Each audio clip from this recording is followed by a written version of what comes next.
Vice of India ਤੇ ਤੁਹਾਡਾ ਸਭ ਦਾ ਹਾਰਦਿਕ ਸਵਾਗਤ ਹੈ ਜੀ। ਮੈਂ ਤੇ ਸਰ ਹਰਪ੍ਰੀਤ ਸਿੰਘ ਜਵੰਦਾ ਜੀ, ਅਸੀਂ ਦੋਨੋਂ ਅੱਜ ਇੱਕ ਬੜੇ ਡਿਫਰੈਂਟ ਟੌਪਿਕ ਤੇ ਵਿਚਾਰ ਚਰਚਾ ਕਰਨ ਜਾ ਰਹੇ ਹਾਂ। ਜਵੰਦਾ ਜੀ, ਜੀ ਆਇਆਂ, ਸਤਿ ਸ਼੍ਰੀ ਅਕਾਲ। ਸਤਿ ਸ਼੍ਰੀ ਅਕਾਲ, ਥੈਂਕ ਯੂ। ਜਵੰਦਾ ਜੀ, ਪੋਲੀਟਿਕਸ ਦੀ ਗੱਲ ਕਰਦੇ ਹਾਂ, ਜਦੋਂ ਪੋਲੀਟਿਕਸ ਦਾ ਨਾਂ ਹੀ ਸ਼ਬਦ ਹੀ ਪੋਲੀਟਿਕਸ ਜਦੋਂ ਜ਼ਬਾਨ ਤੇ ਆਉਂਦਾ ਤੇ ਧਿਆਨ ਚਲੇ ਜਾਂਦਾ ਸਾਡਾ ਬੈਕ ਹੋਮ ਤੇ। ਬੈਕ ਹੋਮ ਤੇ ਇਸ ਵੇਲੇ ਜਿਹੜੀ ਪੋਲੀਟਿਕਸ ਚੱਲ ਰਹੀ, ਰਾਜਨੀਤੀ ਚੱਲ ਰਹੀ, ਰਾਜਨੀਤੀ ਦੀ ਯੁੱਧ ਨੀਤੀ ਚੱਲ ਰਹੀ ਅੱਗੋਂ, ਉਹ ਬੜੀ ਦੁਖਦਾਇਕ ਹੁੰਦੀ ਹੈ। ਘਟਨਾਵਾਂ ਬੜੀਆਂ ਤੇਜ਼ੀ ਨਾਲ ਵਾਪਰਦੀਆਂ ਹੈਗੀਆਂ। ਬੜਾ ਮਸਲਾ ਇੱਕ ਕਈ ਵਾਰੀ ਇਸ ਤਰ੍ਹਾਂ ਲੱਗ ਰਿਹਾ ਹੁੰਦਾ ਕਿ ਇਹ ਸਾਰਾ ਕੁਝ ਜੋ ਸਾਡੇ ਦੇਸ਼ ਦਾ ਬਣਿਆ ਬਣਾਇਆ ਉਹ ਰਾਜਨੀਤੀ, ਖਾਸ ਕਰਕੇ ਜਿਹਨੂੰ ਅਸੀਂ ਭੈੜੀ ਗੰਦੀ ਰਾਜਨੀਤੀ ਕਹਿੰਦੇ, ਉਹਦੇ ਭੇਟ ਚੜ੍ਹ ਜਾਣਾ। ਦੇਸ਼ ਨੂੰ ਕੋਈ ਸਮਾਂ ਸੀਗਾ ਜਦੋਂ ਅੰਗਰੇਜ਼ਾਂ ਦਾ ਰਾਜ ਸੀਗਾ ਤੇ ਉਸ ਰਾਜ ਦੇ ਖਿਲਾਫ ਸਾਡੇ ਲੋਕਾਂ ਨੇ, ਬਹਾਦਰ ਲੋਕਾਂ ਨੇ ਬਹਾਦਰੀ ਨਾਲ ਲੜੇ ਤੇ ਉਹਨਾਂ ਦੀਆਂ ਜੜ੍ਹਾਂ ਪੁੱਟ ਸੁੱਟੀਆਂ। ਠੀਕ ਹੈ ਜੀ। ਅੰਗਰੇਜ਼ੀ ਹਕੂਮਤ ਨੂੰ ਮਜਬੂਰ ਕਰ ਦਿੱਤਾ ਕਿ ਉਹ ਆਪਣਾ ਬਿਸਤਰਾ ਉੱਥੋਂ ਸਮੇਟ ਲੈਣ, ਤੇ ਲੋਕਾਂ ਨੂੰ ਬੜੀ ਇੱਕ ਆਸ ਬੱਝੀ ਸੀਗੀ ਕਿ ਹੁਣ ਸਾਡਾ ਆਪਣਾ ਰਾਜ ਹੈ, ਸਾਡਾ ਆਪਣਾ ਦੇਸ਼ ਹੈ, ਆਪਣਾ ਰਾਜ ਹੈ, ਹੁਣ ਇੱਥੇ ਖੁਸ਼ਹਾਲੀ ਵੀ ਆਏਗੀ, ਹੁਣ ਇੱਥੇ ਤਬਦੀਲੀ ਬਹੁਤ ਵੱਡੀ, ਲੋਕਾਂ ਦਾ ਸਮਾਜਿਕ ਆਰਥਿਕ ਜਿਹੜਾ ਹਾਲਾਤ ਉਹ ਬਦਲ ਜਾਣਗੇ। ਪਰ ਬਦਲਿਆ ਕੁਛ ਨਹੀਂ। ਸਗੋਂ ਜੇ ਅਸੀਂ ਕਹੀਏ ਜੀ ਸੜਕਾਂ ਬਣ ਗਈਆਂ ਜੀ, ਪੁਲ ਬਣ ਗਏ, ਇਹ ਕੋਈ ਤਰੱਕੀ ਦਾ ਨਹੀਂ ਇਹ ਜਿਹੜਾ ਪੈਮਾਨਾ। ਠੀਕ ਹੈ ਜੀ। ਸੜਕਾਂ ਜੇ ਬਣ ਗਈਆਂ, ਪਿੰਡਾਂ ਤੱਕ ਸੜਕਾਂ ਬਣ ਗਈਆਂ, ਤਾਂ ਉਹਦੇ ਪਿੱਛੇ ਜਿਹੜੀ ਉਹ ਗੱਲ ਹੋਰ ਸੀ, ਸਮਝ ਹੋਰ ਸੀ ਕਿ ਕਿਉਂ ਬਣੀਆਂ। ਫੋਕਲ ਪੁਆਇੰਟ ਬਣਾਏ ਗਏ, ਉਹ ਕਨਸੈਪਟ ਇੱਕ ਡਿਫਰੈਂਟ ਸੀਗਾ। ਫੋਕਲ ਪੁਆਇੰਟ ਦਾ ਕਨਸੈਪਟ ਇੱਥੋਂ ਲੈ ਕੇ ਗਏ ਅਮਰੀਕਾ ਚੋਂ, ਤੇ ਉਹਦੇ ਪਿੱਛੇ ਸੀਗੀ ਕਿ ਤੁਹਾਡੀ ਜਿੱਥੇ ਉਤਪਾਦ ਹੁੰਦਾ, ਜਿੱਥੇ ਪੈਦਾਵਾਰ ਹੁੰਦੀ ਹੈ, ਉੱਥੋਂ ਤੱਕ ਪਹੁੰਚ ਕੀਤੀ ਜਾਵੇ ਤਾਂ ਕਿ ਉੱਥੋਂ ਪੈਦਾਵਾਰ ਚੁੱਕੀ ਜਾ ਸਕੇ ਸਸਤੇ ਭਾਅ, ਨਹੀਂ ਤੇ ਪੈਦਾਵਾਰ ਹੋਏਗੀ ਨਹੀਂ। ਠੀਕ ਹੈ ਜੀ। ਇਸ ਤਰੀਕੇ ਦੀਆਂ ਹੁਣ ਰੇਲਾਂ ਦਾ ਜਾਲ ਵਿਛ ਗਿਆ ਜੀ, ਸੜਕਾਂ ਬਣ ਗਈਆਂ ਜੀ, ਯੂਨੀਵਰਸਿਟੀਆਂ ਬਣ ਗਈਆਂ ਜੀ, ਹਸਪੀਟਲ ਬਣ ਗਏ ਜੀ, ਬੜਾ ਕੁਛ ਰੌਲਾ ਪਾਇਆ ਗਿਆ।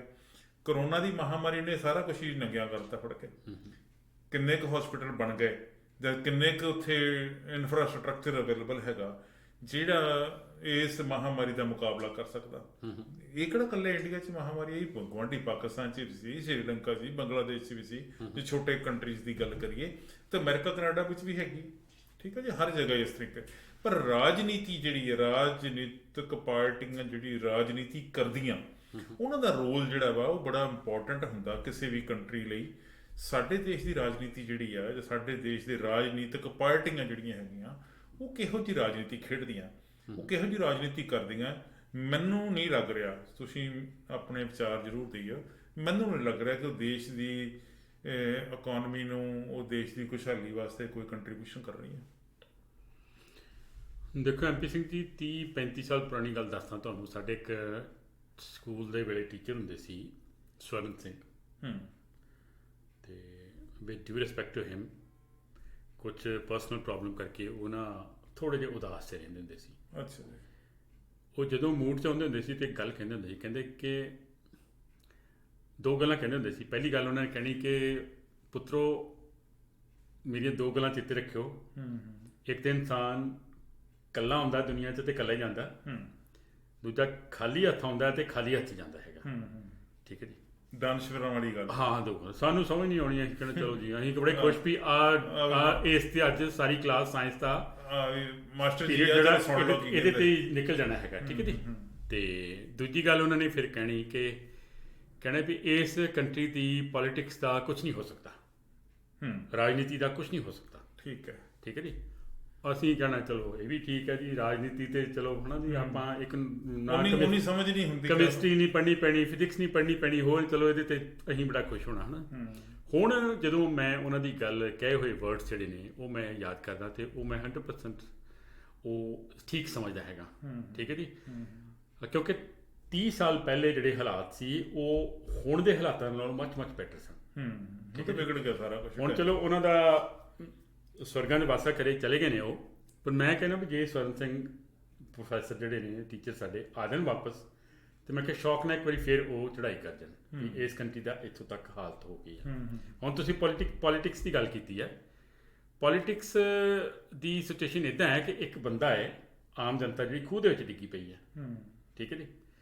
ਖੂਹ ਦੇ ਵਿੱਚ ਡਿੱਗੀ ਪਈ ਹੈ ਤੇ ਖੂਹ 'ਚੋਂ ਕੱਢਣ ਵਾਲੇ ਬੰਦੇ ਜਿਹੜੇ ਨੇ ਉਹ ਰਾਖਸ਼ ਨੇ, ਠੀਕ ਹੈ ਜੀ, ਰਾਖਸ਼ ਨੇ। ਹਾਂਜੀ। ਉਹ ਬੰਦਾ ਖੂਹ ਤੋਂ ਨਿਕਲਣਾ ਵੀ ਚਾਹੁੰਦਾ ਹੈਗਾ, ਲੇਕਿਨ ਉਹਨੂੰ ਪਤਾ ਹੈਗਾ ਮੈਨੂੰ ਬਾਹਰ ਕੱਢ ਕੇ ਇਹਨਾਂ ਨੇ ਖਾ ਜਾਣਾ ਹੈਗਾ। ਇੰਡੀਆ ਦੀ ਪੋਲੀਟਿਕਸ ਜਿਹੜੀ ਆ ਉਹ ਇਹ ਸਿਚੁਏਸ਼ਨ ਹੋ ਗਈ ਹੈ।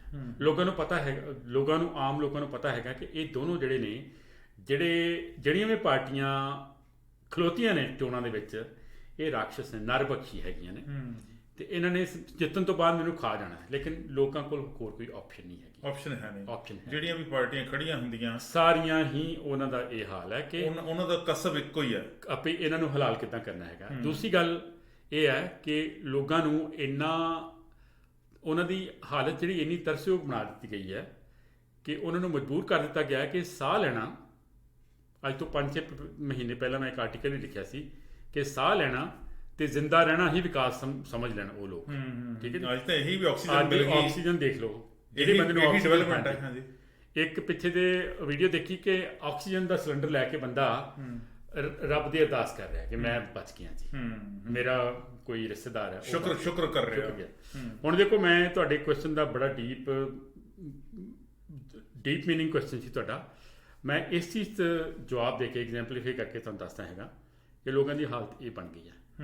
ਇੱਕ, ਔਰ ਟੂ ਬੀ ਵੈਰੀ ਓਨੈਸਟ, ਮੈਂ ਨੈਗੇਟਿਵ ਨਹੀਂ ਹੈ ਸੋਚਦਾ, ਮੈਂ ਆਪਟੀਮਿਸਟਿਕ ਬੰਦਾ ਹੈਗਾ, ਪਰ ਇਸ ਮਾਮਲੇ 'ਚ ਮੈਂ ਬੜਾ ਪੈਸੀਮਿਸਟਿਕ ਹਾਂ। ਮੈਂ ਨਾ ਪੱਖੀ ਵਿਚਾਰ ਮੇਰੇ ਦਿਮਾਗ 'ਚ ਆਉਂਦੇ ਆ ਕਿ ਇੱਕ ਟਾਈਮ ਐਸਾ ਆਉਣਾ ਹੈਗਾ ਕਿ ਲੋਕਾਂ ਨੇ ਪਾਣੀ ਦੀ ਬੋਟਲ ਮਿਲ ਜਾਇਆ ਕਰਨੀ ਹੈ ਤੇ ਉਹ ਖੁਸ਼ ਹੋ ਜਾ ਕਰਨਾ ਕਿ ਚਲੋ ਸ਼ੁਕਰ ਹੈ ਅਸੀਂ ਇੱਕ ਹਫ਼ਤੇ ਵਾਸਤੇ ਜਾਂ 2 ਦਿਨ ਵਾਸਤੇ 3 ਦਿਨ ਵਾਸਤੇ ਬਚ ਗਏ, ਰਾਸ਼ਨ ਦੇ ਡਿਪੂ ਤੋਂ ਮਿਲਿਆ ਕਰੇਗਾ ਜੀ, ਠੀਕ ਹੈ ਜੀ। ਜੋ ਹਾਲਾਤ ਹੋ ਗਏ ਨੇ, ਹੁਣ ਦੇਖੋ ਓਪੀਨੀਅਨ ਡਿਫਰੈਂਟ ਹੈ। ਕੁਝ ਲੋਕ ਡਿਫੈਂਡ ਕਰਦੇ ਕਿ ਸਿਸਟਮ ਜਿਹੜਾ ਉਹ ਇੱਕ ਬਿਲਕੁਲ ਥੱਲੇ ਜਾ ਕੇ ਉੱਪਰ ਨੂੰ ਜਾਏਗਾ, ਪਰ ਜਿਹੜੇ ਹਾਲਾਤ ਨੇ, ਜਿਹੜੇ ਸਟੈਟਿਸਟਿਕਸ ਹੈਗੇ ਨੇ, ਜਿਹੜੇ ਰਿਪੋਰਟਾਂ ਨੇ, ਜਿਹੜੀਆਂ ਇੰਡੀਪੈਂਡੈਂਟ ਸਰਵੇ ਹੈਗੇ ਨੇ, ਉਹ ਇਸ ਚੀਜ਼ ਵੱਲ ਇੰਡੀਕੇਟ ਨਹੀਂ ਕਰਦੇ ਹੈਗੇ ਕਿ ਹਾਲਾਤ ਜਿਹੜੇ ਨੇ ਉਹ ਮੋੜਾ ਪਾਉਣਗੇ ਛੇਤੀ। ਦੇਸ਼ ਦੀ ਇਕਨੋਮੀ ਦੀ ਗੱਲ ਜੋੜੀਏ ਪੋਲਿਟਿਕਸ ਦੇ ਨਾਲ, ਤੇ ਪੋਲੀਟੀਕਲ ਬੰਦੇ ਜਿਹੜੇ ਆ ਉਹ ਕਿਵੇਂ ਉਹਨਾਂ ਲੋਕਾਂ ਦੀ ਪੁਸ਼ਤ ਬਣਾਈ ਕਰਦੇ ਆ ਜਿਹੜੇ ਦੇਸ਼ ਨੂੰ ਘੁਣ ਵਾਂਗ ਲੱਗੇ ਹੋਏ, ਖਾ ਰਹੇ, ਟੁੱਕ ਰਹੇ। ਹਾਂਜੀ। ਉਹ ਦੇਸ਼ ਦਾ ਸਤਿਆਨਾਸ਼ ਕਰਤਾ ਇਕਨੋਮੀ ਦਾ ਉਹਨਾਂ ਨੇ। 2018 ਵਿੱਚ ਇੱਕ ਫਿਗਰ ਸਾਹਮਣੇ ਆਈ ਕਿ ਜਿਨ੍ਹਾਂ ਲੋਕਾਂ ਨੇ ਬੈਂਕਾਂ ਨਾਲ ਫਰਾਡ ਕੀਤੇ ਆ, ਉਹਨਾਂ ਦੀ ਗਿਣਤੀ ਤਾਂ ਘੱਟ ਹੈ, ਅਮਾਊਂਟ ਵੀ ਘੱਟ ਸੀ। ਅਮਾਊਂਟ ਕਿੰਨੀ ਸਾਰੀ 47,000 ਕਰੋੜ ਰੁਪਈਆ, 47,000 ਕਰੋੜ 2018 ਚ। 2019 ਚ ਵੱਧ ਕੇ ਇਹ 71,000 ਕਰੋੜ ਹੋ ਗਈ। 2021 ਵਿੱਚ ਇਹ 20 ਵਿੱਚ ਵੱਧ ਕੇ ਇਹ 1,47,000 ਕਰੋੜ ਹੋ ਗਈ। 1,47,000 ਕਰੋੜ ਰੁਪਈਆ ਉਹ ਲੋਕ ਖਾ ਗਏ। ਹੁਣ 1,75,000 ਦੀ ਆਵਾਜ਼ ਜਿਹੜੀ ਆ ਉਹ ਆ ਰਹੀ ਹੈ ਕਿ ਇੰਨਾ ਜਿਹੜਾ ਧਨ ਇਹ ਲੋਕ ਖਾ ਕੇ ਬੈਂਕਾਂ ਦਾ ਤੇ ਬਾਹਰ ਭੱਜ ਗਏ। ਸਾਰੀਆਂ ਪੋਲੀਟੀਕਲ ਪਾਰਟੀਆਂ ਕਹਿੰਦੀਆਂ ਸੀਗੀਆਂ, ਖਾਸ ਕਰਕੇ ਹੁਣ ਵਾਲੀ ਰਾਜਨੀਤਿਕ ਪਾਰਟੀ ਤੇ ਕਹਿੰਦੀ ਸੀ ਜਿਹੜਾ ਕਾਲਾ ਧਨ ਬਾਹਰ ਪਿਆ ਹੈਗਾ, ਔਰ ਕਾਂਗਰਸ ਦੇ ਲੀਡਰਾਂ ਨੇ ਇੱਥੇ ਬਾਹਰ ਆਪਣੇ ਨਾਵਾਂ ਤੇ ਜਮ੍ਹਾਂ ਕਰਾਇਆ ਹੈ। ਲਿਸਟ ਪੜ੍ਹੀ ਜਾ ਰਹੀ ਸੀਗੀ ਸਟੇਜਾਂ ਦੇ ਉੱਤੋਂ ਇਲੈਕਸ਼ਨ ਕੰਪੇਨ ਦੇ ਦੌਰਾਨ ਕਿ ਆਹ ਸਾਡੇ ਕੋਲ ਲਿਸਟ ਆ ਗਈ ਹੈ, ਅਸੀਂ ਇਹ ਪੈਸੇ ਬਾਹਰੋਂ ਲੈ ਕੇ ਆਉਣੇ ਆ। ਉਹ ਲੈ ਕੇ ਆਉਣ ਦੀ ਤਾਂ ਗੱਲ ਬਹੁਤ ਦੂਰ ਰਹਿ ਗਈ, ਜਿਹੜੀ ਲੈ ਕੇ ਹੋਰ ਚਲੇ ਗਏ। ਇਹ ਰਾਜਨੀਤੀ ਜਿਹੜੀ ਆ, ਇਹ ਲੋਕਾਂ ਨੂੰ ਭਰਮਾਉਣ ਦੇ ਵਾਸਤੇ, ਲੋਕਾਂ ਨੂੰ ਉੱਲੂ ਬਣਾਉਣ ਲਈ, ਬੇਵਕੂਫ ਬਣਾਉਣ ਦੇ ਲਈ ਜਿਹੜੀ ਆ ਵਰਤੀ ਜਾ ਰਹੀ ਹੈ। ਇਹ ਅੰਕੜੇ ਇਸ ਤਰੀਕੇ ਨਾਲ ਪੇਸ਼ ਕੀਤੇ ਜਾਂਦੇ ਆ ਜਦੋਂ ਵੋਟਾਂ ਦੇ ਦਿਨ ਹੁੰਦੇ ਆ ਕਿ ਇਹ ਲੋਕੀ ਅੰਕੜੇ ਸੁਣ ਕੇ ਵੀ ਹੈਰਾਨ ਹੋ ਜਾਂਦੇ, ਪਰੇਸ਼ਾਨ ਵੀ ਹੋ ਜਾਂਦੇ, ਤੇ ਇਹ ਸੋਚਦੇ ਆ ਕਿ ਸ਼ਾਇਦ ਇਹ ਅੰਕੜਿਆਂ ਵਾਲਾ ਜਿਹੜਾ ਤਾਲਾ, ਇਹਦੀ ਚਾਬੀ ਇਸੇ ਬੰਦੇ ਕੋਲ ਹੈ। ਜੇ ਅਸੀਂ ਇਹਨੂੰ ਵੋਟ ਨਾ ਪਾਈ ਤੇ ਤਾਲਾ ਲੱਗਾ ਹੀ ਰਹਿ ਜਾਣਾ, ਖੁੱਲ੍ਹਣਾ ਨਹੀਂ। ਇਹਨੂੰ ਵੋਟਾਂ ਪਾ ਕੇ ਜਿਤਾ ਦਿਓ, ਇਹਨੂੰ ਐਬਸੋਲੂਟ ਮੈਜੋਰਿਟੀ ਦੇ ਦਿਓ, ਇਹਨੂੰ ਮੈਜੋਰਿਟੀ ਨਾਲ ਇਹ ਫਿਰ ਤਾਲਾ ਖੋਲ੍ਹੇਗਾ। ਉਹ ਤਾਲਾ ਅਸਲ 'ਚ ਸਾਡੀ ਕਿਸਮਤ ਵੀ ਖੋਲੂਗਾ ਤੇ ਦੇਸ਼ ਦੀ ਕਿਸਮਤ ਵੀ ਖੋਲੂਗੀ। ਇੱਦਾਂ ਦਾ ਤਾਂ ਹੁੰਦਾ ਹੀ ਨਹੀਂ, ਕੁਛ ਵੀ ਨਹੀਂ ਹੁੰਦਾ। ਮੈਂ ਪੁਰਾਣੀ ਗੱਲ ਕਰਦਾ ਜੀ, ਮੈਂ ਜਵਾਹਰ ਲਾਲ ਨਹਿਰੂ ਦਾ ਕੋਈ ਬਹੁਤਾ ਵੱਡਾ ਉਪਾਸ਼ਕ ਨਹੀਂ ਹਾਂ, ਸਿਰਫ ਮੈਂ ਉਹਦੀ ਇੱਕ ਕਿਤਾਬ ਦਾ ਕਰਕੇ ਮੈਂ ਉਹਨੂੰ ਐਪਰੀਸ਼ੀਏਟ ਕਰਦਾ ਹੁੰਦਾ ਕਿ ਉਹਨੇ ਹਿਸਟਰੀ ਆਫ ਇੰਡੀਆ ਜਿਹੜੀ ਸੀਗੀ ਉਹ ਲਿਖੀ। ਉਹਨੇ ਬਹੁਤ ਸਾਰੇ ਲੋਕਾਂ ਦੇ ਅੱਖਾਂ ਤੋਂ ਪਰਦੇ ਚੁੱਕੇ, ਜਿਹੜੇ ਅੱਖਾਂ ਬੰਦ ਕਰਕੇ ਬੈਠੇ ਸੀ, ਉਹਨਾਂ ਨੂੰ ਉਹਨੇ ਚਾਨਣ ਦੱਸਤਾ ਕਿ ਇਹ ਇੱਕ ਹਿੰਦੁਸਤਾਨ ਦੀ ਹਿਸਟਰੀ ਆ। ਤੁਸੀਂ ਹਿਸਟਰੀ ਜਿਹੜੀ ਪਹਿਲਾਂ ਪੜ੍ਹੀ ਆ ਹੁਣ ਤੋਂ, ਉਹ ਬਾਹਰਲੇ ਲੋਕਾਂ ਨੇ ਲਿਖੀ ਸੀਗੀ ਤੇ ਇੱਕ ਹੈ ਮੈਂ ਲਿਖੀ ਆ, ਇਹਨੂੰ ਦੇਖੋ ਕਿੰਨੀ ਕਿ ਸੱਚ ਦੇ ਨੇੜੇ। ਮੈਨੂੰ ਲੱਗਾ ਕਿ ਕਾਫੀ ਕੁਛ ਵਿੱਚ ਠੀਕ ਹੈਗਾ, ਚਲੋ ਨਹੀਂ ਵੀ ਠੀਕ ਹੋਊਗਾ, ਕਿਸੇ ਹੋਰ ਨੂੰ ਨਹੀਂ ਚੰਗਾ ਲੱਗਦਾ ਹੋਊਗਾ। ਜਵਾਹਰ ਲਾਲ ਨਹਿਰੂ ਦੇ ਬਾਰੇ ਜੀ ਗੱਲ ਹੈ, ਇੱਕ ਵਾਰੀ ਇੰਦਰਾ ਗਾਂਧੀ ਜਦੋਂ ਉਹਨੇ ਆਪਦੀ ਮਰਜ਼ੀ ਨਾਲ ਵਿਆਹ ਕਰਾਇਆ ਤੇ ਉਹਦੇ ਵਿਆਹ ਤੋਂ ਬਾਅਦ ਇਲੈਕਸ਼ਨ ਆ ਗਈ। ਇੱਕ ਸਾਧੂ ਕਿਸਮ ਦਾ ਬੰਦਾ ਜਿਹੜਾ ਸੀ ਤਾਂ ਰਾਜਨੀਤੀ ਵਾਲਾ ਹੀ, ਪਰ ਭਗਵੇਂ ਕੱਪੜੇ ਪਾਏ ਹੋਏ ਸੀ ਨੇ, ਉਹਨੇ ਕਿਹਾ ਕਿ ਜਵਾਹਰ ਲਾਲ ਨਹਿਰੂ ਤੂੰ ਹਿੰਦੂ ਹੁੰਦਾ ਹੋਇਆ ਆਪਣੀ ਕੁੜੀ ਇੱਕ ਪਾਰਸੀ ਨਾਲ ਵਿਆਹ, ਮੁਸਲਮਾਨ ਨਾਲ ਵਿਆਹ ਤੀ। ਉਹ ਕਹਿੰਦੇ ਸੀ ਮੁਸਲਮਾਨ, ਅਸਲ 'ਚ ਉਹ ਪਾਰਸੀ ਨਾਲ ਵਿਆਹੀ ਸੀ। ਤੂੰ ਮੁਸਲਮਾਨ ਨਾਲ ਵਿਆਹ ਦਿੱਤੀ ਹੈਗੀ ਆ, ਮੈਂ ਤੇਰੇ ਖਿਲਾਫ ਜ਼ੋਰਦਾਰ ਪ੍ਰਚਾਰ ਕਰੂੰਗਾ ਤੇ ਤੇਰੇ ਖਿਲਾਫ ਇਲੈਕਸ਼ਨ ਲੜੂੰਗਾ।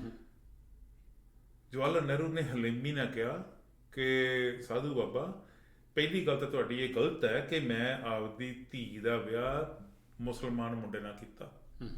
ਇੱਦਾਂ ਨਹੀਂ ਹੈਗਾ, ਉਹ ਆਪਦੀ ਮਰਜ਼ੀ ਨਾਲ ਉਹਨੇ ਪਾਰਸੀ ਮੁੰਡੇ ਨਾਲ ਵਿਆਹ ਕਰਾਇਆ। ਜੇ ਤੁਸੀਂ ਮੇਰੇ ਖਿਲਾਫ ਇਲੈਕਸ਼ਨ ਲੜਨੀ ਚਾਹੁੰਦੇ ਜੀ ਹਾਂ, ਸਦਕੇ ਮੈਂ ਤੁਹਾਡੇ ਨਾਲ ਕਮਿਟਮੈਂਟ ਕਰਦਾ ਕਿ ਮੈਂ ਇਲੈਕਸ਼ਨ ਉੱਥੋਂ ਹੀ ਲੜੂੰਗਾ, ਉੱਥੋਂ ਹੀ ਤੁਸੀਂ ਲੜੋਗੇ। ਤੁਸੀਂ ਮੇਰੇ ਖਿਲਾਫ ਧੂਆਂਧਾਰ ਭਾਸ਼ਣ ਕਰੋਗੇ, ਧੂਆਂਧਾਰ ਤੁਸੀਂ ਰੈਲੀਆਂ ਕਰੋਗੇ, ਮੈਂ ਉਸ ਕੰਸਟੀਚੁਐਂਸੀ ਵਿੱਚ ਆਊਂਗਾ ਹੀ ਨਹੀਂ ਤੇ ਮੈਂ ਕੋਈ ਪ੍ਰਚਾਰ ਨਹੀਂ ਕਰੂੰ ਤੁਹਾਡੇ ਖਿਲਾਫ ਕਿ ਤੁਸੀਂ ਮੈਨੂੰ ਇੱਦਾਂ ਕਿਹਾ, ਬੁਰਾ ਭਲਾ ਕਿਹਾ। ਉਹ ਸਾਧੂ ਬਾਬਾ ਹਾਰ ਗਿਆ ਇਸੇ ਗੱਲੋਂ ਤੇ ਬਾਅਦ ਵਿੱਚ ਉਹਨੇ ਮਾਫੀ ਮੰਗੀ ਨਹਿਰੂ ਕੋਲੋਂ ਕਿ ਨਹਿਰੂ ਤੂੰ ਇੱਕ ਇਹੋ ਜਿਹਾ ਸ਼ਖਸੀਅਤ ਆ ਇੰਡੀਆ ਦੀ ਜਿਹੜੇ ਸਾਰੇ ਲੋਕਾਂ ਨੂੰ ਨਾਲ ਲੈ ਕੇ ਚੱਲਣ ਦੇ ਕਾਬਲ ਹੈਗਾ। ਦੂਜੀ ਇੱਕ ਹੋਰ, ਇਹ ਵੀ ਰਾਜਨੀਤੀ ਦੀ ਗੱਲ, ਦੂਜੀ ਇੱਕ ਰਾਜਨੀਤੀ ਦੀ ਹੋਰ ਗੱਲ। ਜਵਾਹਰ ਲਾਲ ਨਹਿਰੂ ਇੱਕ ਕੰਪੇਨ ਤੇ ਸੀਗਾ ਜੀ, ਇਲੈਕਸ਼ਨ ਕੰਪੇਨ ਤੇ, ਉਹ ਇੱਕ ਪੌੜੀਆਂ ਚੜ੍ਹ ਰਿਹਾ ਸੀ, ਸਟੇਜ ਦੀਆਂ ਪੌੜੀਆਂ ਚੜ੍ਹ ਰਿਹਾ ਸੀਗਾ ਤੇ ਇੱਕ ਪੁਰਾਣੇ ਘਾਗ ਬਜ਼ੁਰਗ ਕਾਂਗਰਸੀ ਨੇ ਉਹਨੂੰ ਆਵਾਜ਼ ਮਾਰ ਲਈ, ਓਏ ਨਹਿਰੂ ਤੂੰ ਇਸ ਬਦਮਾਸ਼ ਦੀ ਸਪੋਰਟ ਵਾਸਤੇ ਆਇਆ, ਤੂੰ ਇਹਦੀ ਕੰਪੇਨ ਕਰੇਗਾ ਜਿਹਨੇ ਸਾਡਾ ਇਹ ਸਾਰਾ ਹਲਕਾ ਹੀ ਖਾ ਗਿਆ। ਏਡੀ ਵੱਡੀ ਜ਼ੁਰਤ ਕਰਨੀ ਜਿਹੜੀ ਸੀ ਉਹ ਬਹੁਤ ਔਖੀ ਸੀ, ਪਰ ਉਹਨੇ ਬੰਦੇ ਨੇ ਕੀਤੀ। ਉਹਨੂੰ ਪਤਾ ਸੀਗਾ ਕਿ ਮੈਨੂੰ ਕੀ ਭੁਗਤਣਾ ਪੈ ਸਕਦਾ, ਭੁਗਤਿਆ ਵੀ ਬਾਅਦ ਚ ਵੈਸੇ ਉਹਨੇ। ਨਹਿਰੂ ਦੇ ਪੈਰ ਉੱਥੇ ਰੁਕ ਗਏ ਜੀ। ਉਹ ਵਾਪਸ ਆਇਆ, ਉਹਨੇ ਪੁੱਛਿਆ ਉਹਨੂੰ ਬਜ਼ੁਰਗ ਦੇ ਮੋਢੇ ਤੇ ਹੱਥ ਰੱਖ ਕੇ ਵੀ ਹੋਇਆ ਕੀ। ਉਹ ਕਹਿੰਦਾ ਜੀ ਇਹ ਬੰਦਾ ਬਦਮਾਸ਼ ਹੈ ਜਿਹਨੂੰ ਤੁਹਾਡੀ ਪਾਰਟੀ ਨੇ ਟਿਕਟ ਦਿੱਤੀ ਹੈ, ਮੈਂ ਵੀ ਉਸੇ ਪਾਰਟੀ 'ਚ ਹਾਂ, ਤੂੰ ਵੀ ਉਸੇ ਪਾਰਟੀ 'ਚ ਹਾਂ, ਉਸੇ ਪਾਰਟੀ ਨੇ ਨੂੰ ਟਿਕਟ ਦਿੱਤੀ ਆ। ਇਹ ਜਿਹੜਾ ਲੋਕਾਂ ਨਾਲ ਪਹਿਲਾਂ ਠੱਗੀਆਂ ਮਾਰ ਕੇ ਇੱਥੋਂ ਤੱਕ ਪਹੁੰਚਿਆ ਹੈਗਾ, ਇਹ ਕੱਲ ਨੂੰ ਮੈਂਬਰ ਪਾਰਲੀਮੈਂਟ ਬਣ ਕੇ ਕੀ ਗੁਲ ਖਿਲਾਊਗਾ, ਤੁਸੀਂ ਕਦੀ ਨੋਟ ਇਸ ਗੱਲ ਦਾ ਧਿਆਨ ਕੀਤਾ? ਜਵਾਹਰ ਲਾਲ ਨਹਿਰੂ ਉੱਥੋਂ ਹੀ ਪੌੜੀਆਂ ਤੋਂ ਥੱਲੇ ਉਤਰ ਗਿਆ। ਉਹਨੇ ਇਹ ਕਿਹਾ ਕਿ ਮੈਂ ਇਸ ਬੰਦੇ ਦੀ ਇਲੈਕਸ਼ਨ ਕੰਪੇਨ ਦੇ ਵਿੱਚ ਇਹਦੀ ਸਪੋਰਟ ਦੇ ਬਾਰੇ, ਸਪੋਰਟ 'ਚ ਆ ਕੇ ਮੈਂ ਇਹਦੀ ਸਿਫਤਾਂ ਨਹੀਂ ਕਰ ਸਕਦਾ, ਮੈਨੂੰ ਇਹਦਾ ਪਤਾ ਲੱਗ ਗਿਆ। ਉਹ ਬੰਦਾ ਹਾਰ ਗਿਆ। ਉਹ ਬੰਦਾ ਜਦੋਂ ਹਾਰ ਗਿਆ, ਜਿਹੜੇ ਕਾਂਗਰਸੀ ਬਜ਼ੁਰਗ ਨੇ ਗੱਲ ਕਹੀ ਸੀ ਉਹਨੂੰ ਮੌਤ ਦੇ ਮੂੰਹ 'ਚ ਪੈਣਾ ਪਿਆ। ਇੱਕ ਵੱਖਰੀ ਗੱਲ, ਮਤਲਬ ਰਾਜਨੀਤੀ ਉਸ ਜ਼ਮਾਨੇ 'ਚ ਵੀ ਗੰਧਲੀ ਸੀ, ਪਰ ਕੁਝ ਲੋਕ ਸੀਗੇ ਜਿਹੜੇ ਇਹਦੀ ਗੰਧਲੀ ਦੇ ਰਾਜਨੀਤੀ ਵਿੱਚੋਂ ਵੀ ਆਪਣਾ ਅਕਸ ਜਿਹੜਾ ਸੀ ਚੰਗਾ ਬਣਾ ਕੇ ਰੱਖਦੇ ਸੀ।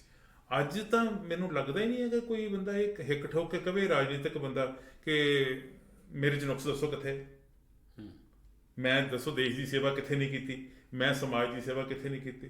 ਪਾਰਲੀਮੈਂਟ ਦੇ ਜੇ 543 ਬੰਦਿਆਂ ਦੇ ਵਿੱਚੋਂ 400 ਤੋਂ ਲੱਗੇ ਛਾਕੇ ਜਿਹੜੇ ਹੈਗੇ ਜੀ ਜਿਨ੍ਹਾਂ ਤੇ ਕੇਸ ਹੈ, ਕਿਸੇ ਤੇ ਬਲਾਤਕਾਰ ਦਾ ਕੇਸ ਹੈ, ਕਿਸੇ ਤੇ ਹੇਰਾਫੇਰੀ ਦਾ ਕੇਸ ਹੈ, ਕਿਤੇ ਤੇ ਕਤਲ ਦਾ ਕੇਸ ਹੈ, ਔਰ ਉਹ ਹੁਣ ਸੁਪਰੀਮ ਕੋਰਟ ਨੇ ਜਵੰਦਰ ਜੀ, ਸੁਪਰੀਮ ਕੋਰਟ ਨੇ ਹੁਣ ਕਿਹਾ ਕਿ ਇਹਨਾਂ ਤੇ ਫਾਸਟ ਟਰੈਕ ਅਦਾਲਤਾਂ ਬਣਾ ਕੇ ਕੇਸਾਂ ਦੀ ਪੜਤਾਲ ਕੀਤੀ ਜਾਵੇ। ਪੰਜਾਬ ਹਰਿਆਣਾ ਹਾਈ ਕੋਰਟ ਨੇ ਜੇ ਪਰਸੋਂ ਦੀ ਗੱਲ ਹੈ, ਪਰਸੋਂ ਉਹਨਾਂ ਨੇ ਕਿਹਾ ਕਿ ਪੰਜਾਬ, ਹਰਿਆਣਾ ਤੇ ਜਿਹੜਾ ਚੰਡੀਗੜ੍ਹ ਯੂਟੀ ਹੈਗੀ, ਇਹਦੇ ਘੇਰੇ ਵਿੱਚ ਜਿੰਨੇ ਵੀ ਮੈਂਬਰ ਪਾਰਲੀਮੈਂਟ ਆਉਂਦੇ ਆ, ਜਿੰਨੇ ਵੀ ਐਮਐਲਏ ਆਉਂਦੇ ਆ, ਚਾਹੇ ਮੌਜੂਦਾ ਚਾਹੇ ਸਾਬਕਾ, ਜੇ ਉਹਨਾਂ ਦੇ ਉੱਤੇ ਇਹੋ ਜਿਹੇ ਦੋਸ਼ ਲੱਗਦੇ ਆ ਜਿਹੜੇ ਉਹਨਾਂ ਨੇ ਇਲੈਕਸ਼ਨ ਕਮਿਸ਼ਨ ਨੂੰ ਦੱਸੇ ਆ ਕਿ ਮੇਰੇ ਤੇ ਆਹ ਕੇਸ ਚੱਲਦਾ, ਇਹ ਦਿੰਦੇ ਨੇ ਜਦੋਂ ਨੋਮੀਨੇਸ਼ਨ ਭਰਦੇ ਤੇ ਲਿਖ ਕੇ ਦਿੰਦੇ ਆ ਅੰਡਰਟੇਕਿੰਗ ਕਿ ਮੇਰੇ ਤੇ ਆਹ ਕੇਸ ਹੈਗਾ, ਅੰਡਰ ਟਰਾਇਲ ਹੈਗਾ, ਉਹ ਸਾਰੇ ਕੇਸਾਂ ਦੀ ਫਾਸਟ ਟਰੈਕ ਅਦਾਲਤਾਂ ਦੇ ਵਿੱਚ ਸੁਣਵਾਈ ਕੀਤੀ ਜਾਵੇ। ਇਹ ਨਹੀਂ ਕਿ ਇੱਕ ਸੁਣਵਾਈ ਅੱਜ ਹੋ ਗਈ, 6 ਮਹੀਨੇ ਤਰੀਕ ਪੈ ਗਈ। ਹਾਈ ਕੋਰਟ ਨੇ ਕਿਹਾ ਉਹ ਨਹੀਂ, ਇੱਦਾਂ ਨਹੀਂ ਹੋਊਗਾ, ਤੁਸੀਂ ਡਿਸਟ੍ਰਿਕਟ ਵਾਈਜ਼ ਅਦਾਲਤਾਂ ਬਣਾਓ ਔਰ 1 ਮਹੀਨੇ ਵਿੱਚ ਰਿਪੋਰਟ ਦੇਵੋ ਕਿ ਕਿਹੜੇ ਤੁਹਾਡੇ ਹਲਕੇ ਦੇ ਵਿੱਚ ਬੰਦੇ ਹੈਗੇ ਉਹ ਜਿਨ੍ਹਾਂ ਤੇ ਤੁਸੀਂ ਕੇਸ ਨੌਨ ਸਟਾਪ ਟਰਾਇਲ ਕਰਵਾ ਕੇ ਤੇ ਇਹਦਾ ਜਿਹੜਾ ਸੱਟਾ ਕੱਢੋਗੇ। ਉਹ ਬੰਦਾ ਬਚ ਜਾਵੇ ਨਾ ਬਚ ਜਾਵੇ, ਫਸਣ ਦੇ ਚਾਂਸ ਤਾਂ ਪਤਾ ਹੀ ਹੁੰਦਾ, ਵੱਡੇ ਨਹੀਂ ਫਸਦੇ, ਛੋਟੇ ਹੀ ਫਸਦੇ ਆਲਵੇਜ਼, ਨਾ ਬਚੇ ਉਹ ਗੱਲ ਹੋਰ ਹੈ। ਪਰ ਇੱਕ ਫਾਸਟ ਟਰੈਕ ਅਦਾਲਤਾਂ ਦੇ ਵਿੱਚ ਇਹ ਕੇਸ ਜਾਣ ਨਾਲ ਬਹੁਤ ਸਾਰੇ ਲੋਕ ਨੰਗੇ ਵੀ ਹੋ ਜਾਣਗੇ ਕਿ ਉਹਨਾਂ ਦੇ ਕੇਸ ਜਿਹੜੇ ਸੀਗੇ ਆਮ ਲੋਕਾਂ ਨੂੰ ਨਹੀਂ ਸੀ ਪਤਾ, ਉਹ ਆਮ ਲੋਕਾਂ ਨੂੰ ਪਤਾ ਲੱਗਣਗੇ। ਉਹ ਚਾਹੇ ਟੀਵੀ ਚੈਨਲ ਹੈ, ਤੇ ਚਾਹੇ ਰੇਡੀਓ ਹੈ, ਤੇ ਚਾਹੇ ਅਖਬਾਰਾਂ, ਚਾਹੇ ਸੋਸ਼ਲ ਮੀਡੀਆ, ਉਹਨਾਂ ਨੂੰ ਦੱਸੂਗਾ ਨਾ ਲੋਕਾਂ ਨੂੰ ਕਿ ਇਸ ਵਿਅਕਤੀ ਦੇ ਉੱਤੇ, ਇਸ ਐਮਐਲਏ ਦੇ ਉੱਤੇ, ਜਾਂ ਇਸ ਸਾਬਕਾ ਐਮਐਲਏ ਦੇ ਉੱਤੇ ਆਹ ਕੇਸ ਸੀਗਾ, ਇਹਨੇ ਆਪ ਮੰਨਿਆ ਹੈ।